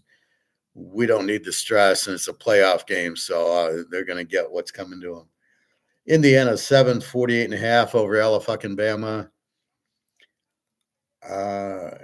Alabama an 18 with a 21 defense, and India an 18 with a 10. Although if you watch the Alabama in the beginning was 17-0 Oklahoma. Then they came to play, and Indiana can run it down your throat. God, they're yelling next door. So I don't know. I think Indy wins the game, and Old Mississippi against Georgia. Georgia 7:56. Here's where they're going to miss Lane Kiffin. Are you going to get us? We can go 62.5 under on a Georgia game when they're starting to play defense now. They basically shut out Alabama. Are we really? Is Ole Miss going to really get all the scoring? Because Georgia will just pound you. So I don't know. That's a very high number in a Georgia game. That's a very high number in the Texas Tech Oregon game too, 52.5. But at least we know everybody's playing, and they're playing for a playoff. So that's the difference. Everybody's playing. Then we'll have the final four. So we're down to 8 teams, we'll be down to 4 teams, and then we get down to 2 teams, and then we play. So there's 2 more rounds of this, but at least we know they're playing. Is Ohio State's quarterback? Oh, we know he is. Same thing with the Texas Tech and then fucking Bama and Indiana. Mendoza's playing. He's not getting ready. It's funny. Here they'll get ready. They're not worried about getting ready for the draft. But if it's Tennessee, Illinois, are they playing or are they getting ready for the draft? But if it's a playoff game for some reason, they don't need to get ready for the draft. They're playing in a playoff game. Well, why? Why are you playing in a playoff game? If you're afraid to get hurt, go play tennis and don't worry about getting it like in the Tennessee, Illinois game. Don't worry about getting hurt. This line's 2.5, 61. We'll get more into it as we get closer, but we'll see Joey Aguilar and the other play. But sometimes we get screwed. They might be a half hour before kickoff, and all of a sudden the guy's there. So I'm going to have to do some late plays on these regular games. Georgia Tech, BYU. Now like Virginia, Missouri, the quarterback's not playing for Missouri. That line got down to 4 and 45. At least he announced it early. They should have if you got to announce it like now. Penn State, Clemson's 3:48. I don't think the Penn State quarterback, he's the backup, is not going to play. He'll play. And Klubiak needs to play because he's not even being drafted now. Connecticut Army, this line dropped from 50 to 43.5. I assume it's because the Connecticut coach left and maybe the quarterback won't play, although that's really strange. Georgia Tech, BYU,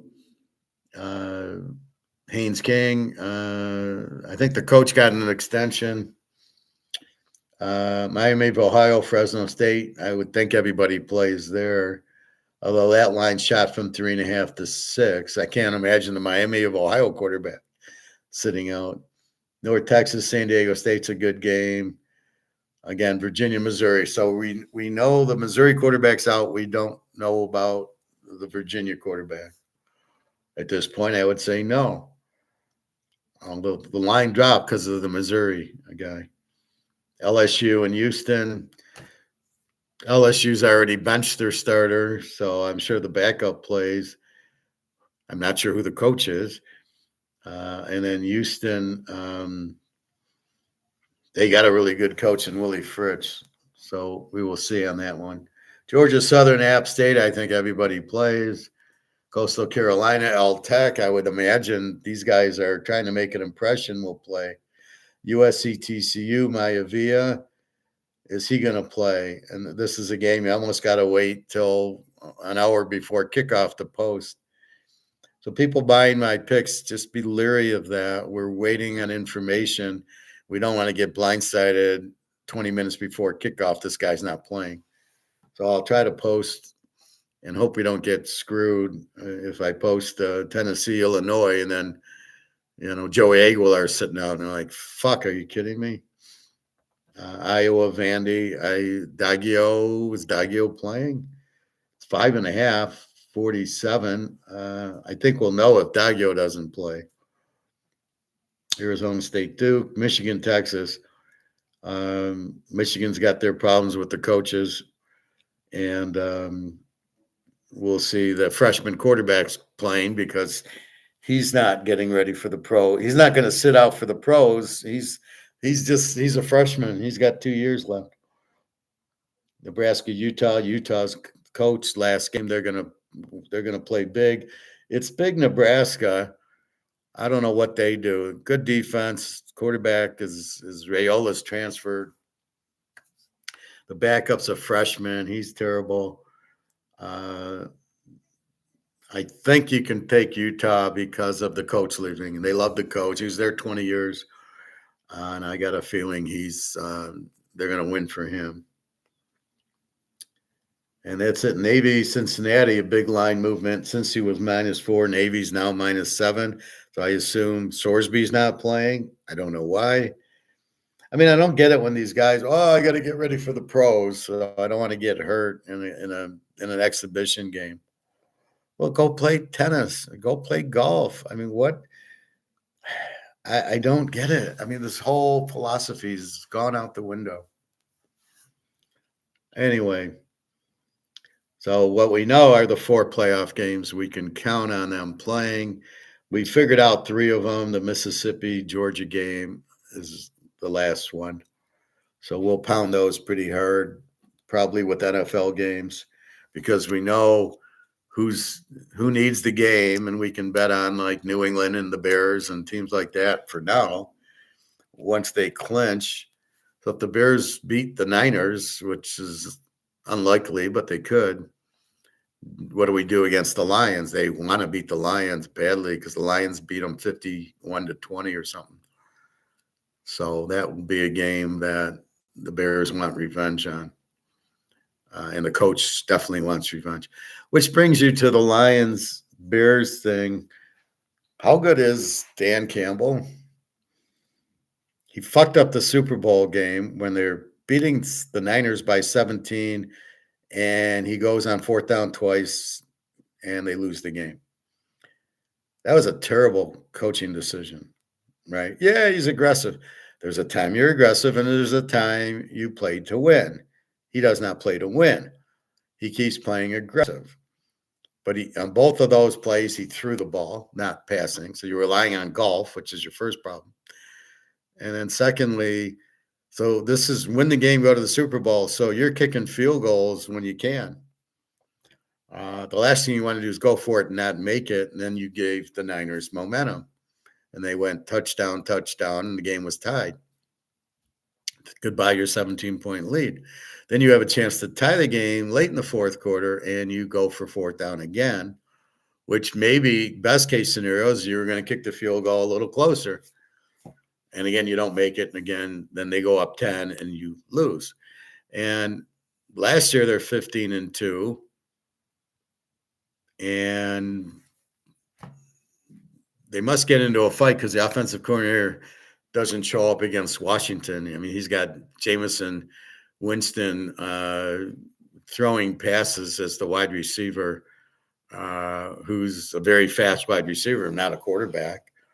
What kind of play was that? And they get buried by Washington. Now the guy goes to Chicago, Johnson, and they're in first place, and the Lions are terrible.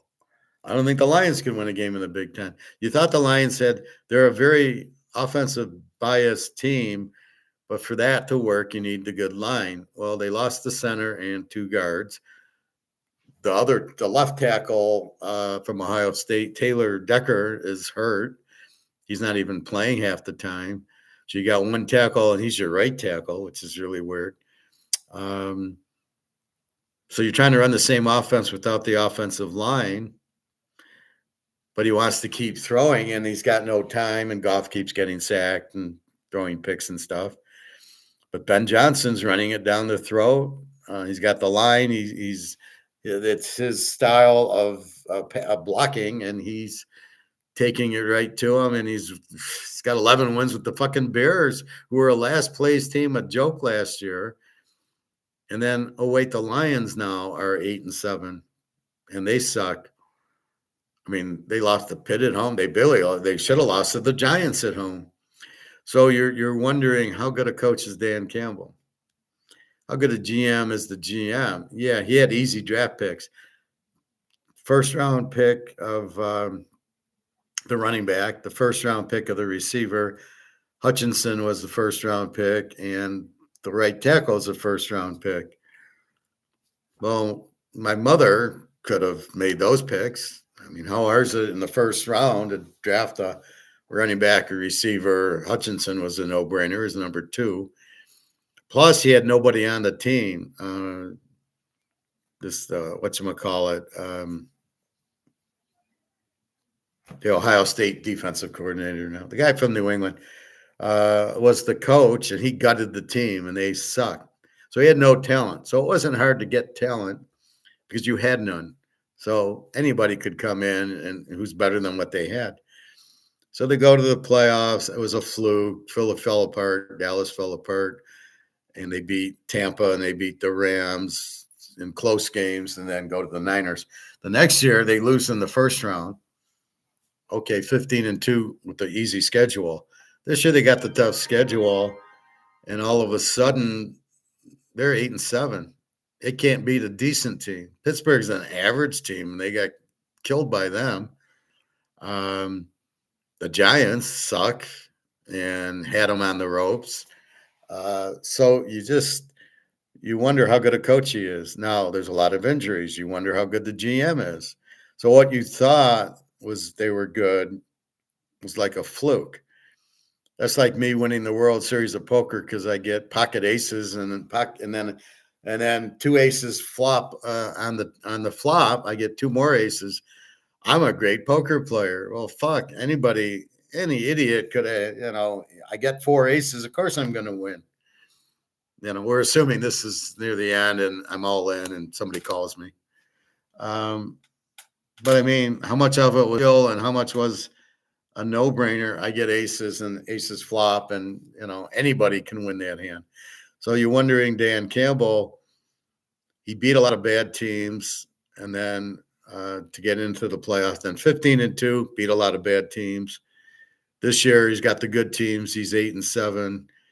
They're not prepared for injuries. Hutchinson's not that good. He breaks his leg, and you act like it's not a big deal. Like, oh, well, that's fine. There's no backups for the secondary. All these players that were hurt last year are still hurt. So they can't stop the run. They can't stop. I mean, this guy Warren from Pittsburgh, who is he? He had two 40-yard touchdowns and another 40-yard run. You're not playing defense. Your secondary stinks.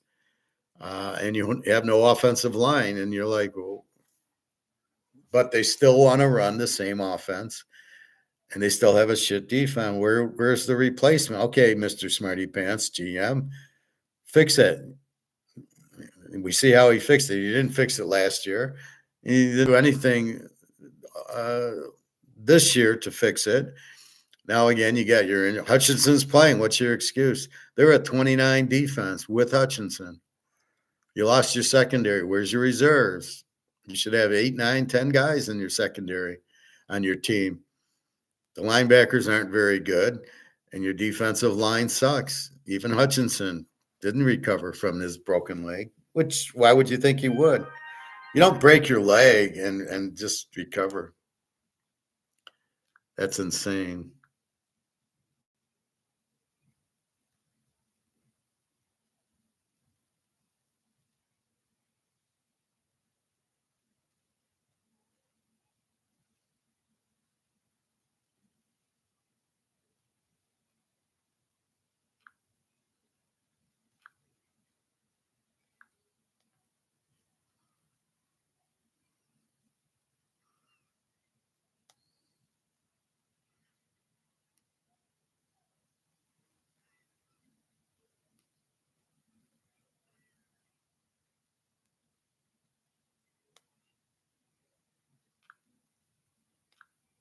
Anyway, so that's what you got to wonder. The Lions were a better team with Ben Johnson, is what it. I mean, he took a shit Bears teams with the running back that was on the Lions that the Lions couldn't do anything with that he let go. And then the Lions wasted a draft pick on Gibbs when they had Swift. Swift starting for the Bears. The guy's 1,300 yards. You didn't need Gibbs. You could have drafted another defensive player.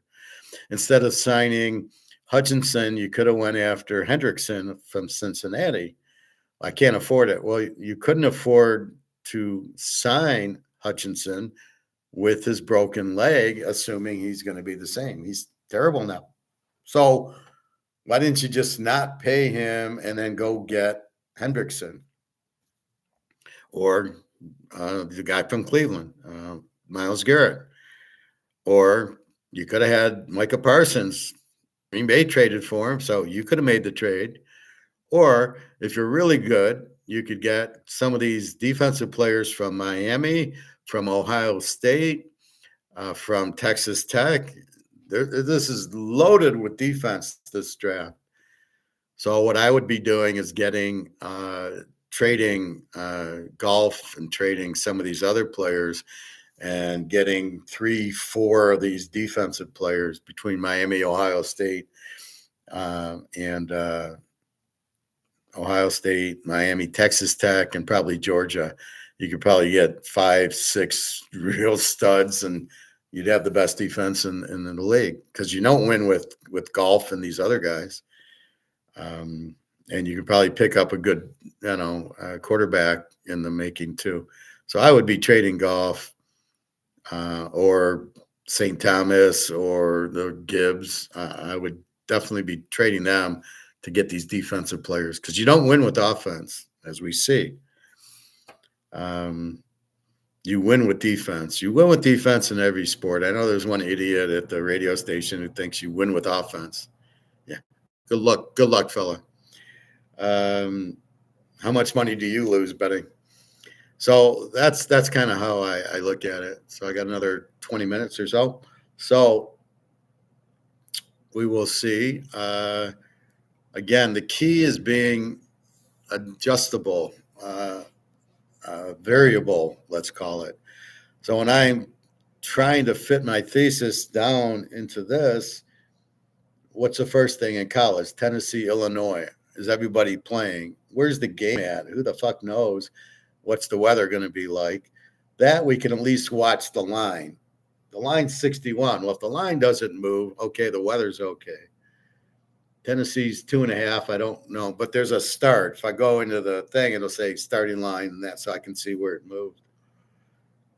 USC TCU. I love USC over if Maivia plays. I think it's the Alamo Bowl in Texas. TCU normally an explosive team with no defense, so it should be a good high-scoring game if everybody plays. So I can't play it yet till they got a deadline. This game's October.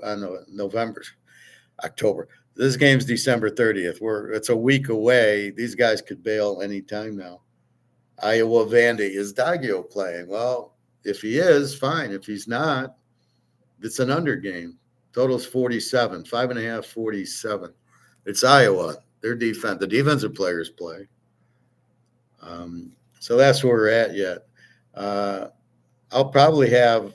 I see at least 2 locks in the college playoffs,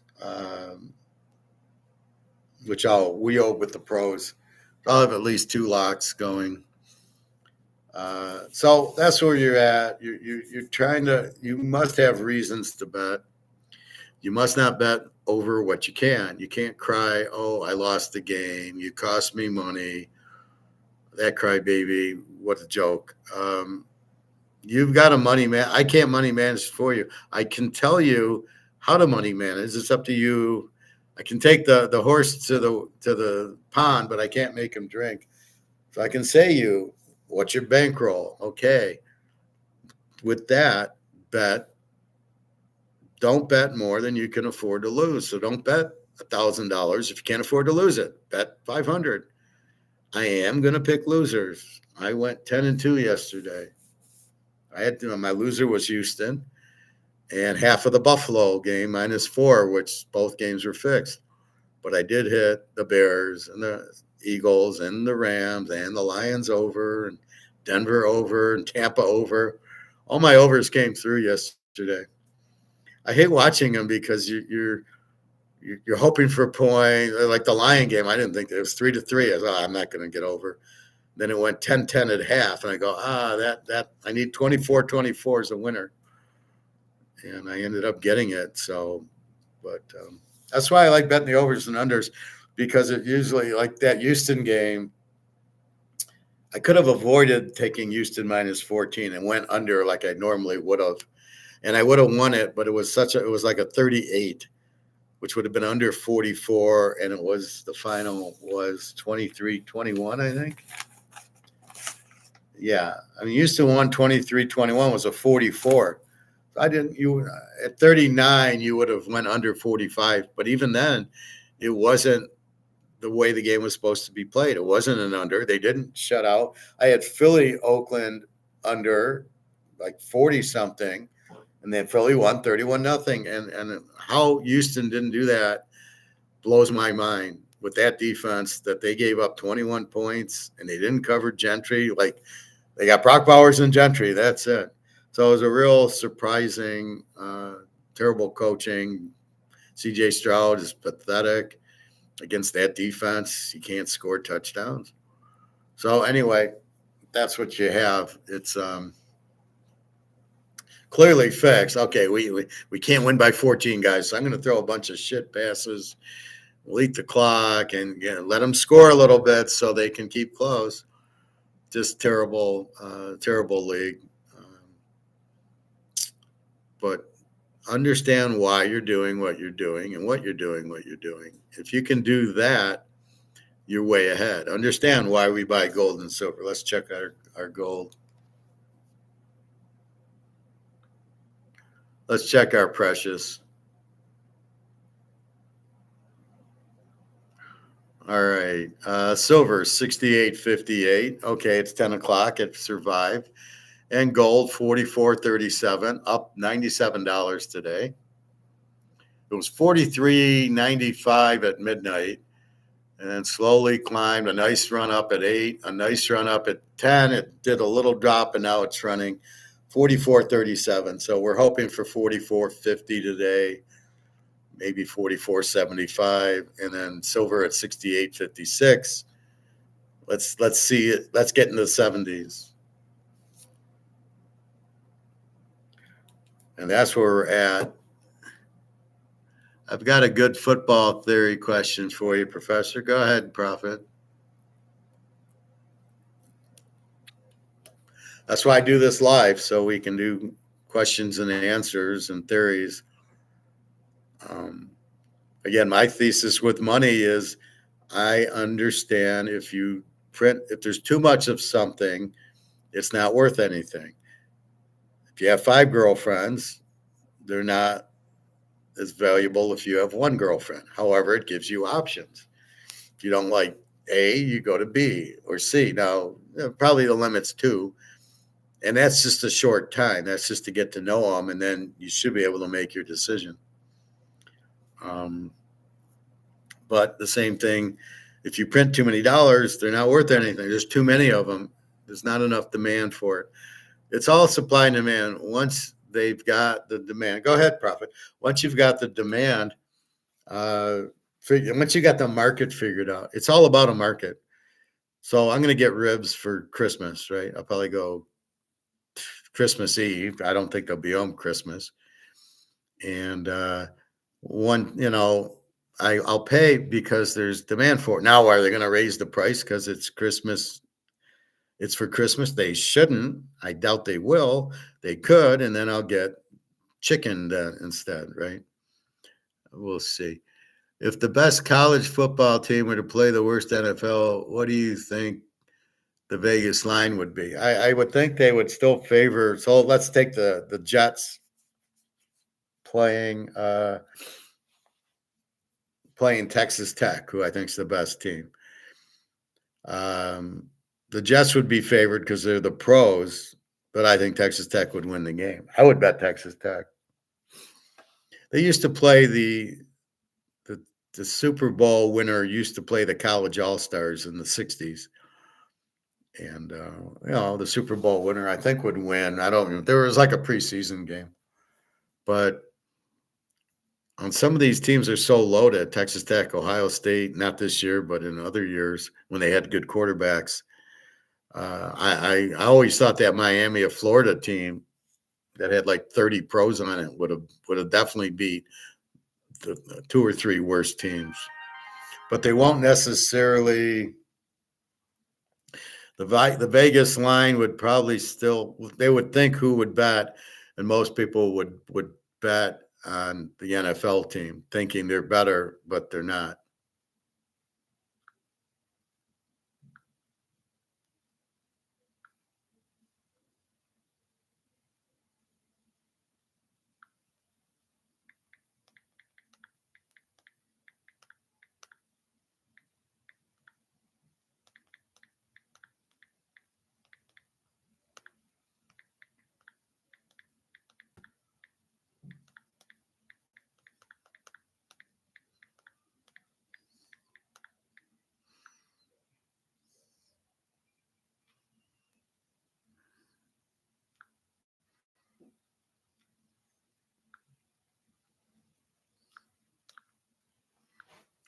So, it won't happen, but you can see how Texas Tech is stacked with all these pro players, high draft picks.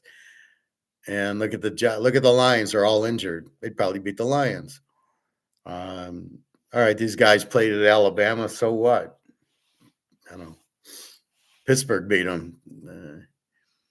The results surprised me. The line they came up with, NFL team, is a -21. I would take Texas. If you give me Texas 21 against the Jets, I would take Texas Tech in a lock, and I'd bet gold on the game. I mean, that's ridiculous. That again, they're just trying to say how good the NFL is, but I don't buy that at all. Anyway, a few more minutes and then I got to run.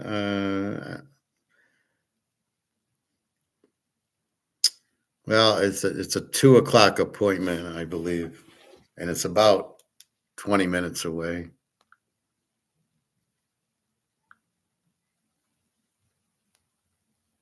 Yeah, 2:00.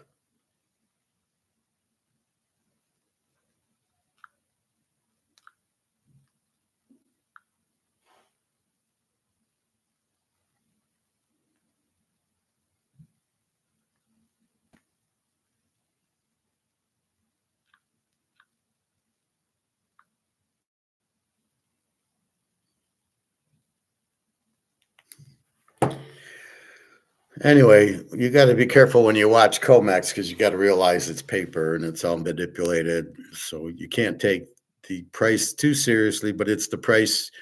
Why we look at it, it's the price we have to buy and sell with now until we get.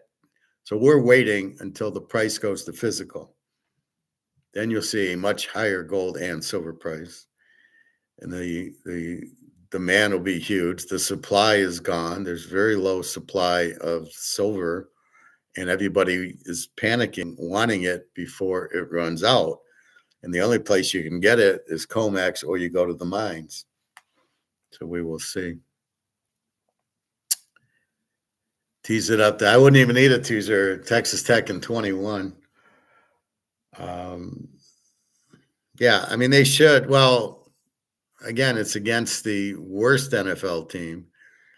And you've got to take into consideration the injuries, right? If you're playing the JETSs and they're starting Brady Cook, you think Brady Cook could beat them by 21? There's no way. So again, it depends who's their quarterback and everything. But we do teasers because we get a lot of winners. We turn a lot of losers into winners. We know how to bet the teaser. There's an art to betting teasers. Who do we play? Well, I do teaser trends, right? What does that mean? Well, do I take the 6 points up or down? I took New England in 9 yesterday. It was a very strong play in a teaser. The over in the Denver game, the over in the Tampa game. I won with the over. If I didn't tease it, I wouldn't have won. It was 45. I was over 39. They scored 43. I would have lost, but I turned it into a win. So I understand when and how to use it. And then I understand most of my plays yesterday, I had in two teasers. I had the Detroit over, two teasers, Chicago over, the Chicago game, two teasers, Philadelphia, two teasers, the Rams, two teasers. So I'm not just betting them once, I'm betting them in two wins, two wins, two wins. I'm taking advantage of oh, you're giving me the Rams an 8. Oh, thank you very much. The Bears an 8. Thank you very much. The Eagles, even against Washington. So, I mean, I know what to do with them. And, Cincinnati. Now, that was a genius play. Knowing Joe Burrow would be pissed off after the way he played against Baltimore, almost looked like it was fixed when he threw that last interception right to the guy at the 2-yard line. But with that said, you then knew he was going to come out on fire against the weak Miami defense, and he lit him up. And so you knew that's the genius, that you can't just look at the numbers. That's why I don't like formulas. Even my teaser trends only work in certain instances, because when they make the quarterback change or the coach change, I got to throw out the old ones. So you got to be smart enough to throw out the old ones. Brady's not at Tampa, at New England anymore. You got to throw those out because he ain't there. He's the trend maker. What motivation would the pro team ever have to play well? Absolutely none. There'd be a little bit of pride, I guess, if these guys even have pride, and it wouldn't surprise me if they fixed the game. So the college team wanted to say, look, we should have this and we can make money on that. Even when they played the college all-stars, I'm sure they didn't have a lot of I think they had motivation that it's the NFL and we should win, but I don't think they blew them out by 21 points. I didn't even think the all-stars won one year. Probably Jack Tatum's year or something, because that was it was in the late 65 to 70 era where they played the college all-stars. But it's the same thing. The critical point in life is understand what a market is. And, is there a market for teasers? Is there a market for whiskey? What is a market? So the key to a market is this. I like to talk about it because it's very important. This comes into play in everything. Here's a gold coin. Is there a market for this? What's a market? Is there a buyer and a seller? Does somebody want to buy it? A market's really about somebody buying it. Does somebody want to buy this? If the answer is yes, you have a market. And then we agree on the price. Right now, we're using COMEX as the price, but the key for the market is If I want to sell something, is there a buyer? Once you determine there's a buyer, then it's what's the price. And the price should be a fair trade that benefits both people. Well, I'll give you $450 for this gold coin. And so I'll trade you 450 for the gold. To me, that's a fair trade. To you, you get 450 for the gold coin. Is that a fair trade to you? Well, it depends. Do you need the money? How badly you need the money, and what the other coins are selling for. Right now, that's a fair trade. I got about 5 more minutes. So let's look at eBay.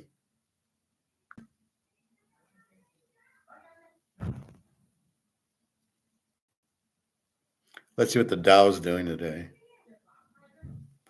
Of course, the Dow's up 272 today, 48,000. Talk about a fucking Ponzi scheme right there.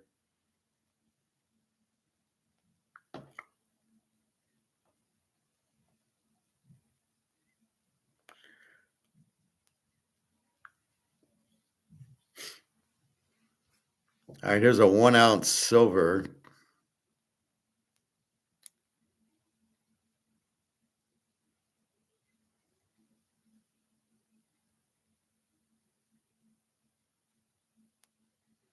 All right, so here's a 1 ounce silver for 80.96. The guy's trying to say it's uncirculated. We don't give a fuck about that. This seems a little high because, or no, silver's about $70. So we should be paying a little over 70.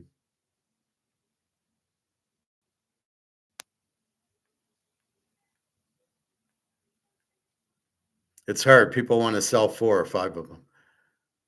This is obviously counterfeit. $7.99 for a coin worth 70. Are you fucking kidding me? All right, so here we've got 79 and we got 76. Now that's what they're selling it for. Do we want to buy it for that? Probably. I could go to my guy's store and get it for $2 over spot, which is now 60, call it 69. So I could pay 71 for it. Here they're probably adding shipping, well, no, free delivery. They got to pay for the auction. That's why it's a little high. But that's the fair trade. They'll take so much money for that coin, and is there demand for the coin? So let's look at this 1/10 ounce gold.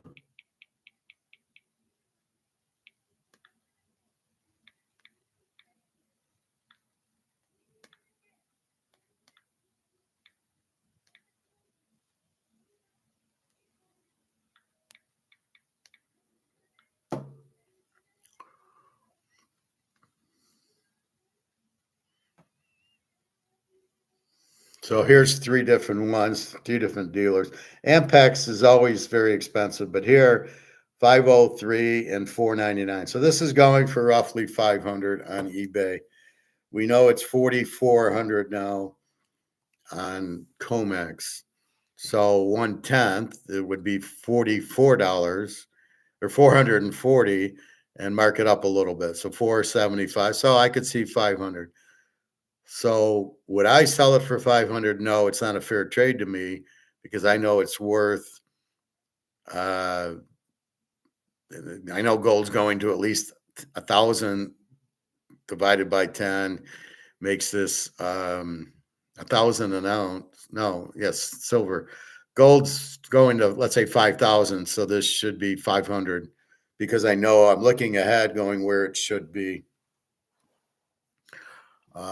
But it's got to be a fair trade. So if the guy's $800 for for it, no, I'm not going to pay 800.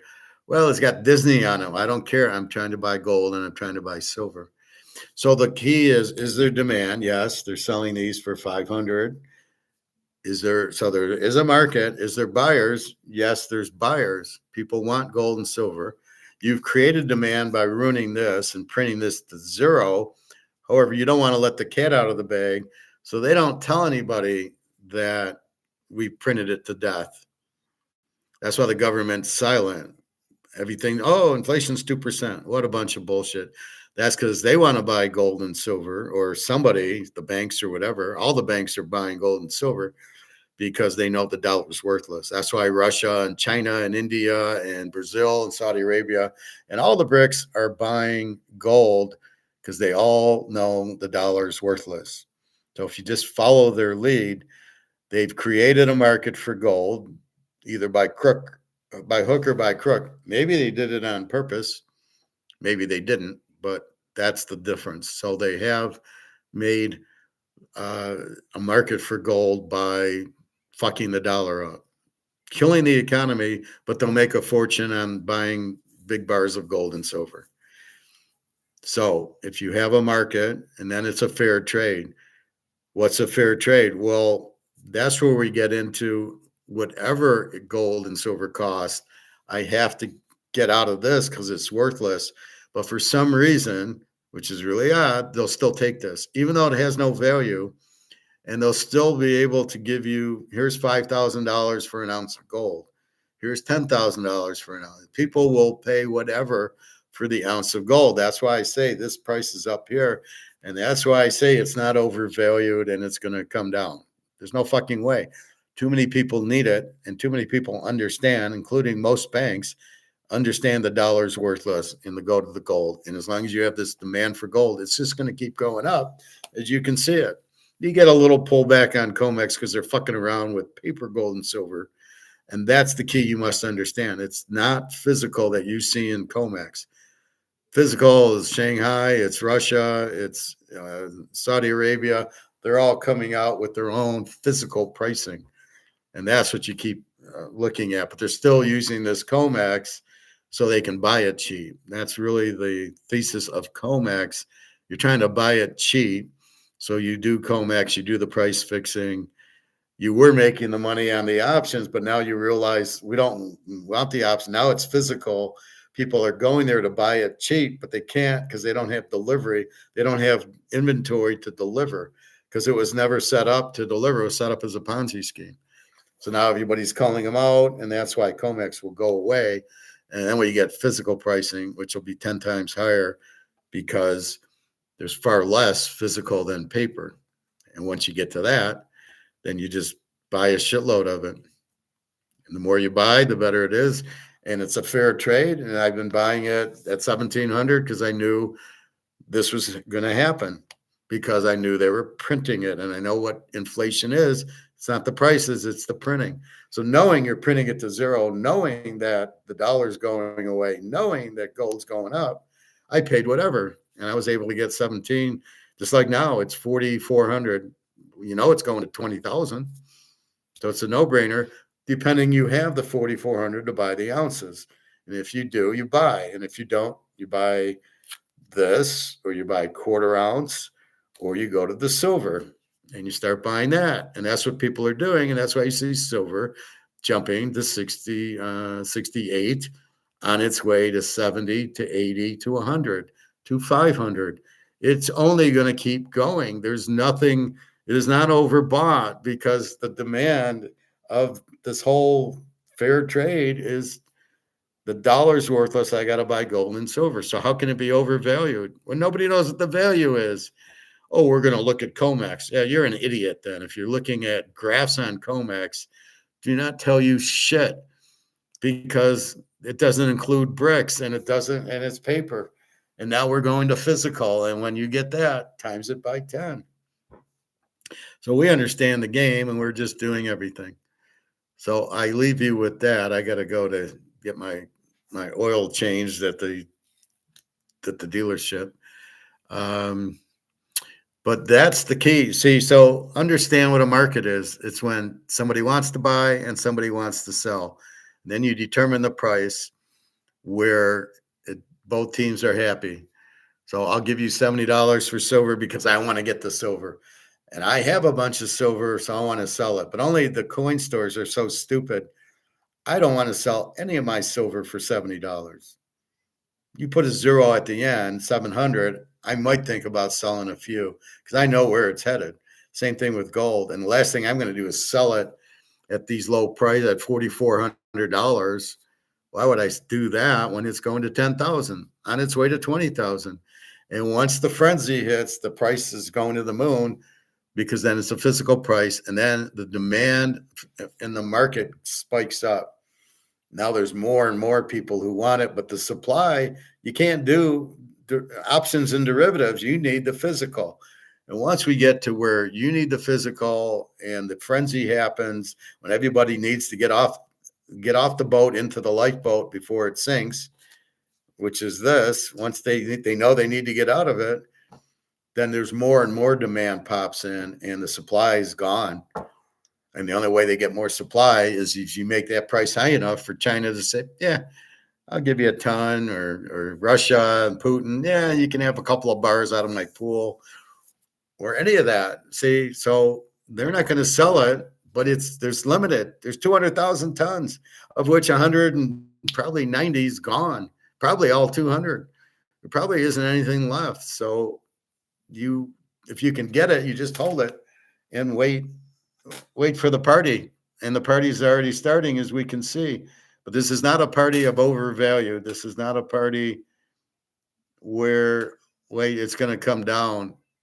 This is not coming. There's no chance of it coming down because that would mean there's no more demand. Well, all we have is demand.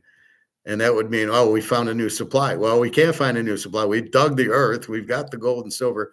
You can't print it. You can't counterfeit it. You can't use lead and zinc and nickel and whatever else copper to make it. It has to be gold. And that's the beauty of the physical. This has to be physical. It has to be gold. It can't be anything else. Once you understand that, you just watch the price go up. Watch the elevator go to the penthouse. And in this hotel, the penthouse is about $40,000 for gold. That's the key. That's what you need to understand. It is not going down. It can't go down. There's no way. The banks can try to price fix it, but everybody's waiting. The Russians and the Chinese are going, oh, you go ahead. You lower that price. I'm going to buy it because I can't buy it anywhere else. I'm going to the fucking mines to buy it now because there's nowhere else to go. I can go to my guy's store, but he doesn't have much gold. He's got some silver. And he doesn't, I keep telling him, don't you understand? Why are you selling your silver so cheap and your gold so cheap? You know, he's all happy. Oh, some guy brought it in and he made $100 on that. And then he sells it to me for $100 over spot. So he's all happy, made 200. And I just like, you idiot. You just you just gave me a $10,000 an ounce gold for $3,000 or $2,500 or whatever we were selling it for. All right. Off to the dealership. Questions, comments? I'll give you 1 minute for that. And otherwise, I'll be on tomorrow. Merry Christmas. If you're not back, I will be on tomorrow, Wednesday, probably Christmas. I'm not sure if I'll do a show Christmas. If you guys want me to, I would, but I'll just be home. The pool's closed, and I'll probably hit the grocery store probably Tuesday night and get whatever. I already got my hamburgers from my Sloppy Joe. I got a steak. And then I think I'll just go to the boneyard to get my slab of ribs and treat myself to ribs. And that's about it. You know, I would go cook them, but I get a whole slab for like 30 and I get these 3 bones. It's like a bone. They're like little bones with rib, bone, rib, bone, rib. So you get 3 kind of ribs and a lot of bones, but they're like $15 a pound. So I'd get like 2 or 3 of them. Well, shit, for $30, I can get a whole slab. It just doesn't make sense. Otherwise, I would cook it. Sometimes I get 1 or 2 for dinner, but just because I like them and I like cooking them, but I don't think I'll do that. It's Christmas. Anyway, so we got football coming up. Tonight, I took the Niners. I'll give you that as what my pick was. I had them with New England. So I took New England plus the 9. That was a winner with the Niners even against Indy and Phillip Rivers, and the Niners have to win. And Indy has to win, but you got Rivers. And the way the Niners are playing, I like my chances.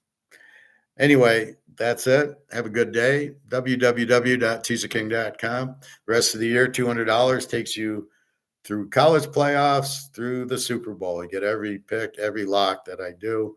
It's $100 a week. We got 7 or 8 weeks left. And I'm on fire. 10-2 yesterday.